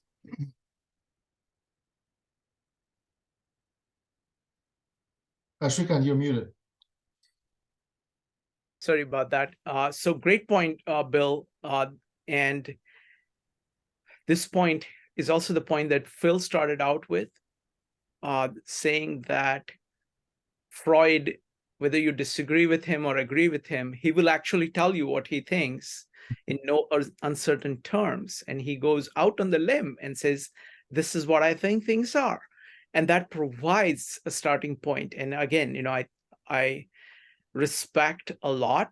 I have tremendous respect for people who open up fields like Freud has done. But I think, in terms of 52 living ideas, I'm trying to see various things that we have studied and how they are related to Freud. So we've spent a lot of time on Jung. I think Jung understands civilization much better at a much more deeper level. Because he's gone and looked at multiple cultures and seeing, these mythologies behind it. So he sees these patterns of belief and what is it that underlies what is common to all of them. I think he integrates the entire range of things within civilization, including its highest aspirations, which Freud simply tries to reduce to the lowest levels. So I think Jung is very significant. I think in terms of child development, Piaget is just incredibly good. I think what he has done rings true to me. The person who is most advanced on understanding civilization is a gentleman that we've spent a lot of time on, that is Julian Jaynes. He specifically focuses on civilization and on language and what what language adds to man and what it makes possible in terms of cities and religions and governments and long distance trade, etc., etc. So just seeing language as the underpinning of civilization, he breaks new grounds on that. His view of consciousness, of self-consciousness, is very deep. These are some of the people that we have looked at in terms of just pure psychology. We have a series by the Center for the Study of Digital Life that looks at different technological stages and looks at sensibilities that change over time. What is the oral sensibility? What is the scribal or written sensibility? What is the print sensibility? What is the television sensibility? And what is the digital sensibility? So that is looking at kind of technology and how it transforms how we use our minds, how the psyche changes with the technology. So we've done all of this, and so that's what I would point to in discussing this. All right. Any other kind of final thoughts about the role of Freud? What did you get from Freud? Jyoti, you've raised your hand. Go ahead. Thank you, Shrikant, for summing up everything that we have studied so far. I just would like to acknowledge Freud for kind of, I think we had spent a lot of civilizational thoughts until he came along to separate us from mammals or animals. And I think he brought it back like, okay, wait a sec. We do want to procreate and create more humans. So at an essential level, this has something to do with the thing that nobody wants to talk about, the thing that religion has kind of subdued, which is sex. So there are sexual desires, and it's all right. It's okay to have those, and that's how we're going to survive. Thank you, Philip, so much, and everyone else. Really appreciate this conversation. Thank you, Jyoti. On that front, I think people like Panksepp and the entire field of evolutionary psychology has done remarkable things. Even the field of biology and neuroscience has done wonders on that, of just taking, I think understanding our biological nature is key. You can't really understand human beings without that. And so we have got a whole bunch of things. So, we have got Sanjay, who is doing a monthly series on neuroscience. Neuroscience is currently going through a complete renaissance. It's just one of those fields which is just growing exponentially. There's so much to be learned there. Evolutionary psychology, we have not looked at in great amount of detail, but that's something that I look at all the time. So that's a very large field. And the work there is very powerful because it actually piggybacks on biology, which has a much more solid foundation than psychological observations, kind of just pure observations, which tend to be anecdotal in this in the beginning of psychology. What is being built in psychology, or on evolutionary psychology, or people like Sapolsky's that Mike talked about. They do amazing work in this field. So I would look at all of those things. The affective neuroscience, as Eva is pointing out, that's Panksepp's work. His co-author of his book had come, and she's done two presentations here on 52 Living Ideas, which I recommend heavily. All right. Anybody else? Any final thoughts before we close out? And then, Bob, very quick, go ahead. Are we, in fact, innately aggressive, or are we competitive for scarce resources, which puts us more in the domain of the animal rather than the Homo sapien? That's a very good question. My quick answer to that, you can find the answer for that in our closest relatives in the primate field. It's the difference between chimpanzees and bonobos.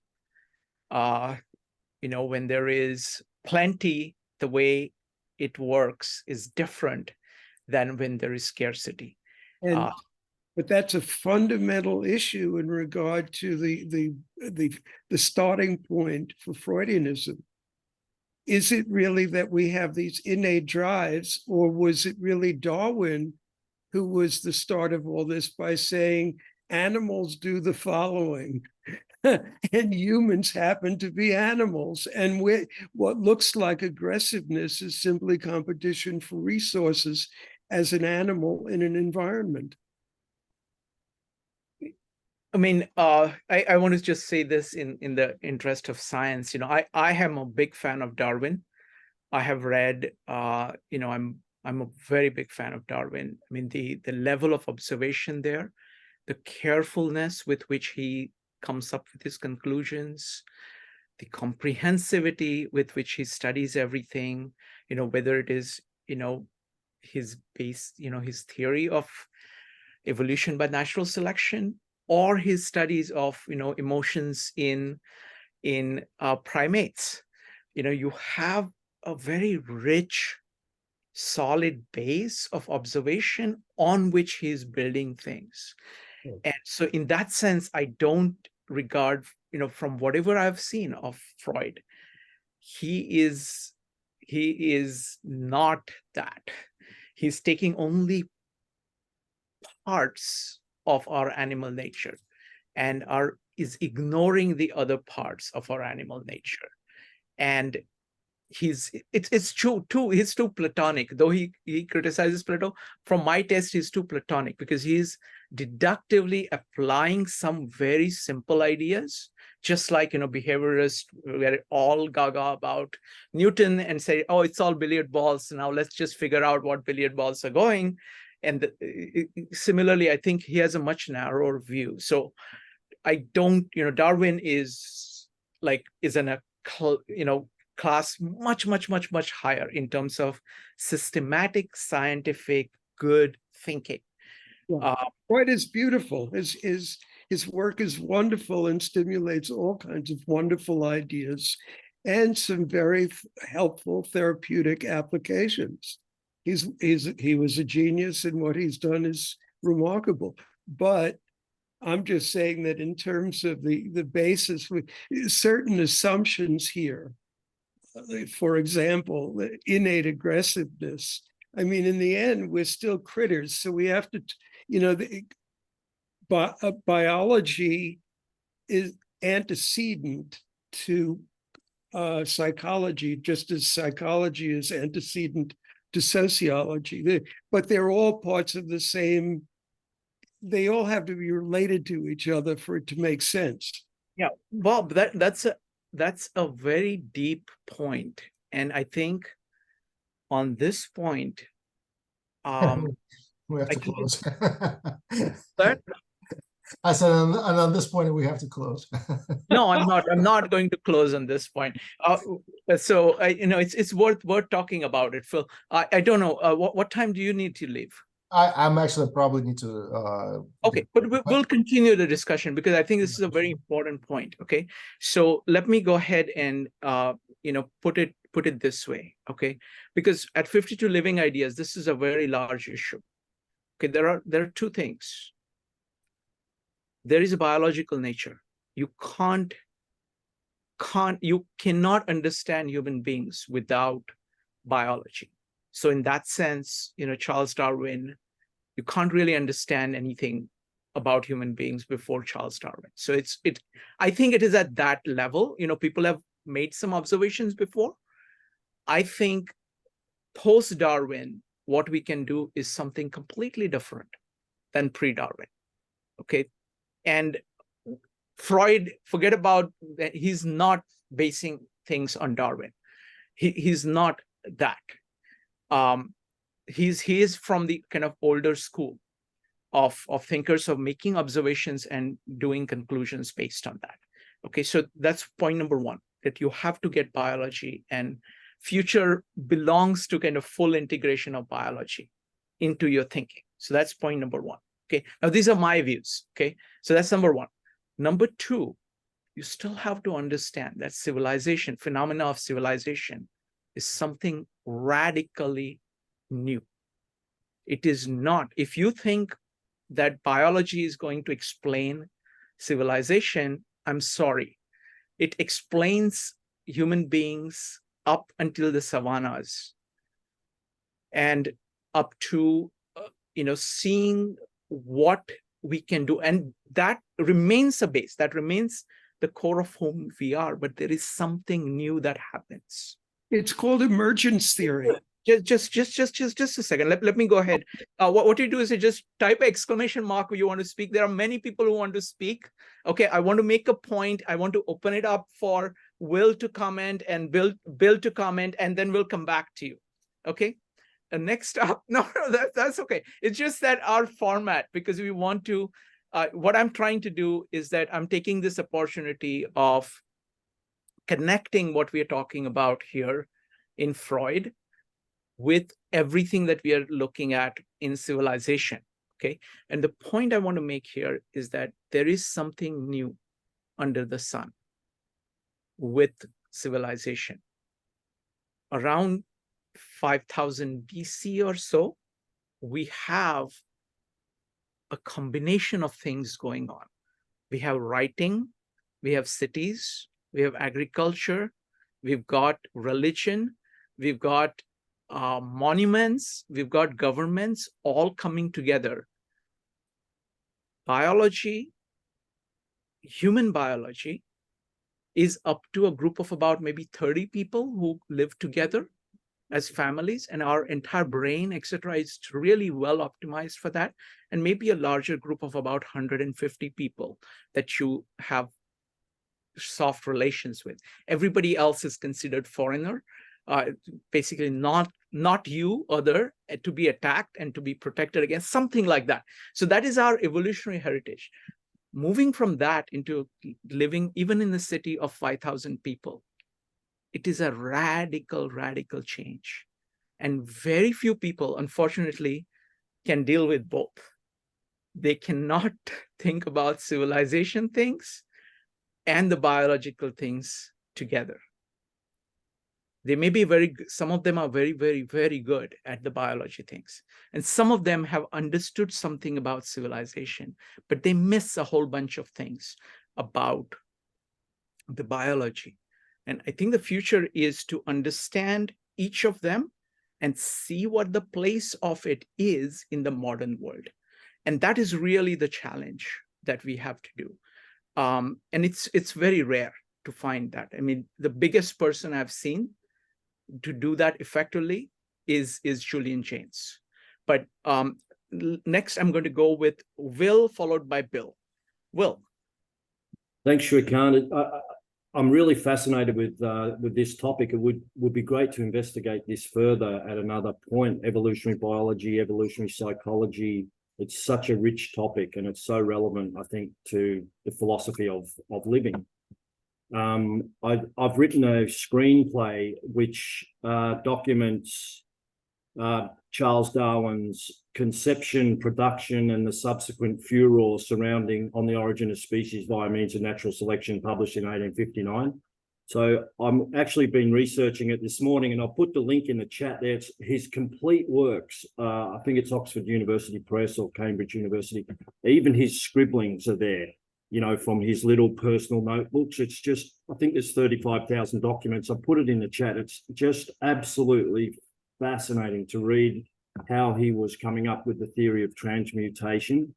So I'll put that link in the chat. But I just wanted to say, to me, sort of evolutionary biology and evolutionary psychology, the thing that enchants me, it mesmerizes me, is that the emotions seem to have been selected for as conducive to survival. So there you have evolutionary psychology, but there's a biological basis for an emotion because it lies somewhere, the propensity for it to be replicated, any given emotion, which we all experience as human beings, lies in the DNA molecule. And I find that absolutely fascinating, that the emotion, the propensity for the emotion to be hereditable somewhere must lay in the DNA molecule, which is, if you want a miracle, go to the DNA molecule. To me, an ambiogenesis.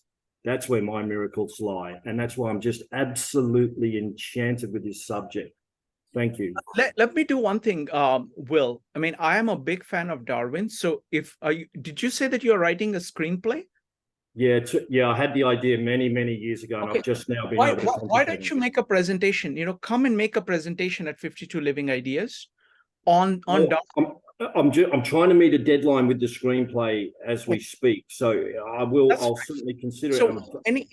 Anytime you want to do anything on Darwin, I have to tell you, I'm going a little bit off topic, but this is important because I have tried to do science in this. I've done a little bit of mathematics, but on Darwin, I mean, one of the greatest exhibits I've ever seen was an exhibit on Darwin called Darwin and Evolution of an Idea here at the American Museum of Natural History. It was, basically what they had done is that they had collected everything that we have of Darwin and shown you step by step how he came up with that, came up with the idea. Yep. And my absolute favorite thing there was this small sheet of paper, not too much bigger, maybe about this much. Yeah. Where was the first formulation of the diagram with 3 lines there, which are the 3 core principles. The first principle, again, I love it, the way in which you put it. Grandchildren like grandparents. This is the idea of inheritance. Second is, I don't remember his exact formulation, but it is on variation, that's slight differences between different things. And the last one was fecundity greater than what the surroundings can support. And that is really the key idea of the natural selection. And those 3 together with that little diagram in this sheet of paper was his first formulation. So I definitely, one recommendation for anybody, if you don't want to read anything else, the best thing to read by Darwin is the autobiography, his autobiography, because he said, look, my grandfather was a great thinker and I never got to know him. I don't want my grandchildren to be in that position. So he has very simply described what he's done in that autobiography. It's a very short work. It's in the chat, that complete works of Charles Darwin, and it's all free. Every single thing he wrote is in that free link there. Thank you, Will. Bill, go ahead. Thanks. So 5 to 10 minutes ago, Bob and Shrikant had this exchange that was inspired by Bob's mentioning a hypothesis to explain aggression and conflict. And the hypothesis was, quote, competition for scarce resources. So I wanted to say something about that based on the chunk of the academic literature that I learned in the course of getting a PhD from UCLA in the political economy of conflicts and settlements. So there's the Freudian, when it comes to explaining aggression and conflicts, one hypothesis is the Freudian hypothesis of like aggression instinct. Another hypothesis is competition for scarce resources. There's a number of other hypotheses in the literature to explain conflict and aggression. All I wanted to say is to kind of build on Shrikant's point about how evolutionary biology explanations for aggression and conflict only get you so far in human history. And then after that, you have to start talking about civilization beyond genetics and beyond strict biology. So the conventional wisdom is that the biology and the genetic evolutionary endowment of human cognition and behavior establishes a channel that does constrain human behavior to a certain extent, but it's a fairly broad channel. And within that channel, variations in behavior are not explained by genetics, the evolutionary biology causes of human behavior and human cognition, etc. They're explained by other things, principally the things that Shrikant gathered under the rubric of civilization. And the way that political economists define that is institutions, which humans have much more complex institutions than other species, even chimps and bonobos, where an institution has the technical definition. It's a contract that distributes rights and obligations between actors. And all the stories that Shrikant was mentioning about cities and long distance trade and all, you can all boil it down to one form or another of some kind of contract, political, economic, social, etc. And so to explain conflict and aggression, a lot of the hypotheses are formulated in terms of contract disputes, et cetera, et cetera, et cetera. And that is above and beyond biology and genetics and the kind of evolutionary endowment of human cognition and behavior. So I wanted to throw that out there to kind of build on what Shrikant said. You're muted. Sorry about that. Excellent point, Bill. Because contracts, it's a very, very deep idea. And I want to add one more thing to that. If you like, because what contracts make possible is that it makes possible, this interaction between human beings, which is over space and over time. In our evolutionary context, everything is here and now, and everybody. So there is just this multi-dimensional thing. It's contracts that make possible dealing with people whom you do not know, because you're saying, okay, with this it works for me, regardless of who, regardless of all the variations. I want to throw in one more thing here, which I think is critical, and this is Julian Jaynes. Wait, before you do that, can I add one piece and then turn it back to you? Please. I want to connect it back to competition for resources, because there's animal species that compete for scarce resources. So, and humans compete for scarce resources too. So what's the difference? Human institutions restrain that competition in ways that make it less mutually detrimental compared to animal competition for scarce resources.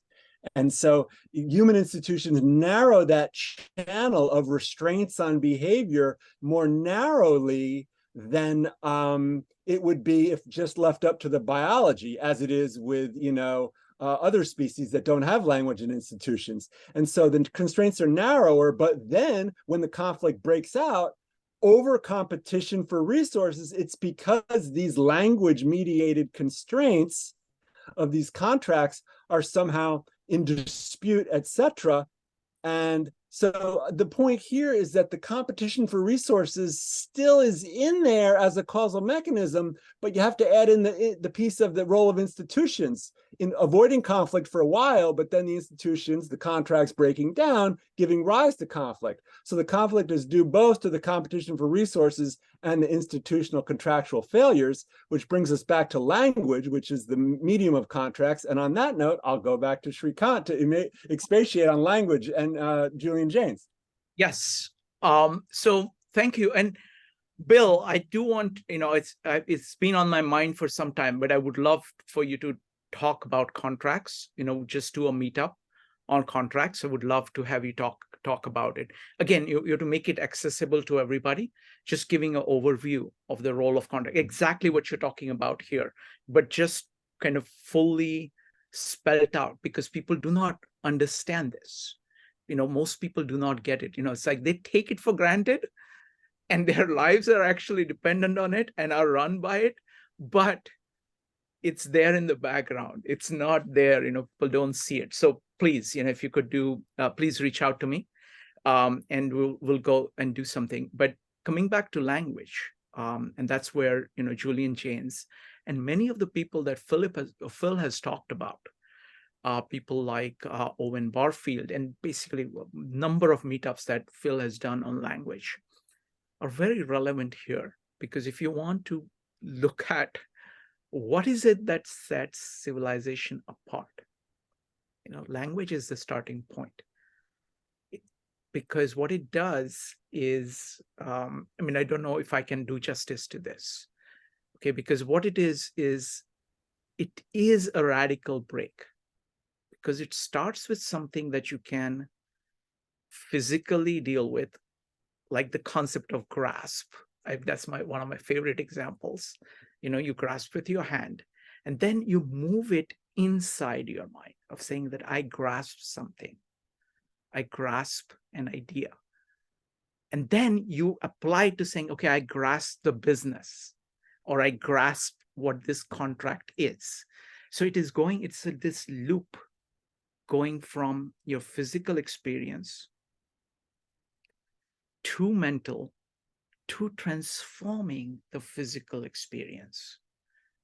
That loop, which language makes possible, makes civilization possible. Writing is a crucial part of it, because it gives that feedback mechanism. You can write something down. When you write something down, you can look at it and say, oh, did I capture it right? Is this actually this? Or do I need to change it? What is the relationship between this and this other thing? And you start to develop self-consciousness about your thinking. It increases the level of precision. It increases the level of comprehensiveness. You figure out the structure of things through writing and transforming your mind. And that is an internal transformation. And it is something that is going between people, where we can share what work we are doing inside us with each other, in order to work together to build something which was not possible before. The level of cooperation, of the sheer number of people you can cooperate with. When I'm talking right now, I am using the results of so many people who have used this language before. I am using all of that, and that interaction, and they are not around me. They are not in the 30 people who are around me. I'm learning from people who are dead and people who lived in places far away. So there is a multiplicative effect that language creates. And that is epistemological, it is social, and it is transformative for the world, all at the same time. And all of these things are connected to each other. Like, you cannot have contracts without language. You cannot really build the knowledge. You can't really build contracts or cities without philosophy, without principles, without morality, without so there is like this entire complex of things that come into being as a result, which is all together we call civilization. And people figured out some things about civilization before, and now it is and people like Darwin, etc., have built up about our nature, about human beings. And really what you need to put together is an integration of all of these things, and to know where things are, what is the root of this versus that. It is very easy to get carried away by one or the other and say that that's all there is. No, we are an animal, and we are civilized, or we have language. Both those things are true. And so it's the intersection of that. It is like a civilized animal. Okay, so that's you can't forget the fact that we are civilized in respecting the fact that we are animals. And you cannot forget that we are animals when we talk when we focus on the fact that we are civilized. And that, I think, is the greatest of things that are being worked on right now.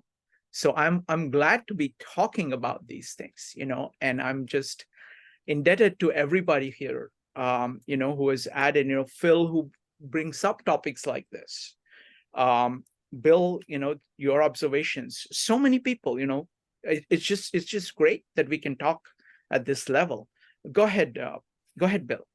I want to reformulate in more concise terms what you said, and then expand on it to restate more pointedly your last point about what the task is. Okay, so language itself is a set of contracts. It's agreements with people about what sounds will mean and what words on a page will mean, so that they have quote unquote intersubjective agreement and intersubjective understanding of what they mean when they talk to each other in writing or verbally. So there's three categories of language contracts. There's agreement on what words refer to in the physical world, which really is agreement on what we're seeing when we look at the physical world. Okay, and then there's a second category of language contracts is agreement on what causal mechanism is actually causing the outcomes we're observing in the world. Is it causal mechanism A or causal mechanism B? Science is that, reaching agreement on that. And then the third category of language contract is agreement on the goals or goal that two or more people will pursue in their activities. And so once you've got agreement on those things, then the logical implication is what to do to reach your goals. Because if you understand what's out there that you're looking at and what the causal mechanisms are and what your goals are for how to improve the equilibrium, it's just a matter of logical derivation to derive what the course of action is to intervene, as long as you've got causal models of how an intervention will affect outcomes. Okay, so from this perspective, you can just tell the whole story of human history as a series of groups coming into agreement on what their mutual collective goals are in a 2-person group, a 10-person group, a whole city, whatever, reaching agreement. We've got a goal to defend our city from, the barbarians or whatever the goal may be. And, the evolving communications to achieve these goals and figure out, how to reach our goals. So, and it's all mediated by language. And yeah, that's Can I add something to that? Yeah. I find that this particular, it's like, if I wanted to look at a time in history where this is at its zenith, I find the Enlightenment time. You have the one of my favorite things, and I'm a big fan of American history. So in Boston, in New England, in Boston, there was this church that had gotten a new bell, which was a very big thing for the town. And these boys in the village wanted to be able to ring the bell. So they actually prepared a contract. They made an agreement amongst themselves. So it's like 7 or 8 different boys, just 10-year-old or so. They write down this thing and they go to the church and say, look, we agree to come. One of us agrees to come and ring this bell every hour, from morn to night. And this is the connection, and this is what we get, and this is what you give. But see, this is very unusual, even before or afterwards, that they thought it was the most natural thing to do. You can see it in the, committees of correspondence that was, kind of transmitting. It's like New Englanders did not really trust the Virginians. Their interests were very different. The interests of the Philadelphia people were very different. And there was this correspondence going on. You can see the correspondence between Jefferson and Adams, how all of these issues, their differences and commonalities are being negotiated and saying, okay, all of us agree on this. This is different, but this we agree on. So let's proceed this way. You can look at it a little bit earlier in the Royal Society in England. How much of the communication is being carried in those letters between them. And science is built out of that. It is not just individual scientists, but these letters going back and forth, inspiring each other, giving ideas to each other in order to build science. Similarly, America is built by those letters that are going back and forth, the conversations which are going back and forth. So this is, I like the difference here, where you are coming at it from the perspective of contracts, and I'm coming at it from the perspective of language, because both of them are actually one and the same thing, but approached from two different angles, one from inside out and one from outside in. Does that make sense to you? It does. And that's an interesting takeoff point that you point to, the Enlightenment. I think there are other takeoff points, and it raises the question, what's the causal structure of a takeoff point? So if you go earlier, the invention of the printed book, sometime, I don't know, between the 14th and 16th century or something. Correct me if I'm wrong, those of you who know the details on that. That must have been, okay, that must have been a big takeoff point. And then previously, even in the 11th and 12th century, there was the invention of financial contracting through written documents that created a commercial revolution, which economic historians have called the commercial revolution of the 12th century, which was a big takeoff point. And then a much earlier takeoff point was the explosion of Roman law and Roman legal science. As definitely a takeoff point on the explosion of contracts, protecting property, protecting contractual exchange, et cetera, et cetera, et cetera. So the causal structure, the briefest way to say it, in the interest of kind of moving along towards a wind down, so all of us can go on to our next activities. The briefest point to put on the table about takeoff points and the causal structure of takeoff points is that contracting itself has a cost and benefit structure. The benefit is the mutual gains from the exchange, and the cost is what each side has to do to meet its obligations. But there's also a contracting cost of negotiating the contract, et cetera, and putting it into language, including anticipating future contingencies that you're going to fold into the contract. How far to go down the point of down the path of trying to anticipate the future and reach agreement now as to how we're going to handle those events, et cetera, et cetera. But the point is that anything that lowers the cost of negotiating those contracts and anticipating those future events is going to result in an increase in contracting and mutual gains from exchange. So that would be the starting point for coming up with a causal structure of takeoff points. That something reduced the cost of contracting, either a change in the politics or the medium, like the printed book or whatever. So yeah, it's a fascinating subject, this notion of takeoff points and what really happened.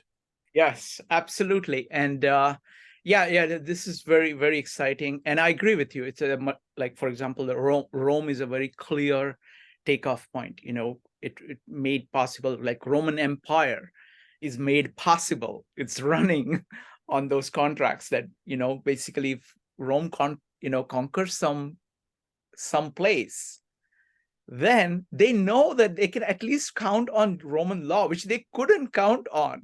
They were completely dependent on the whims of the local tyrant that they had. But now, as part of the Roman Empire, they could count on some things like their own property and things like that. So it's very, very, it's amazing that we can talk about this, and look forward to continuing this conversation. Again, thank you, everybody. And thank you, Phil. Look forward to continuing the conversation in so many different ways.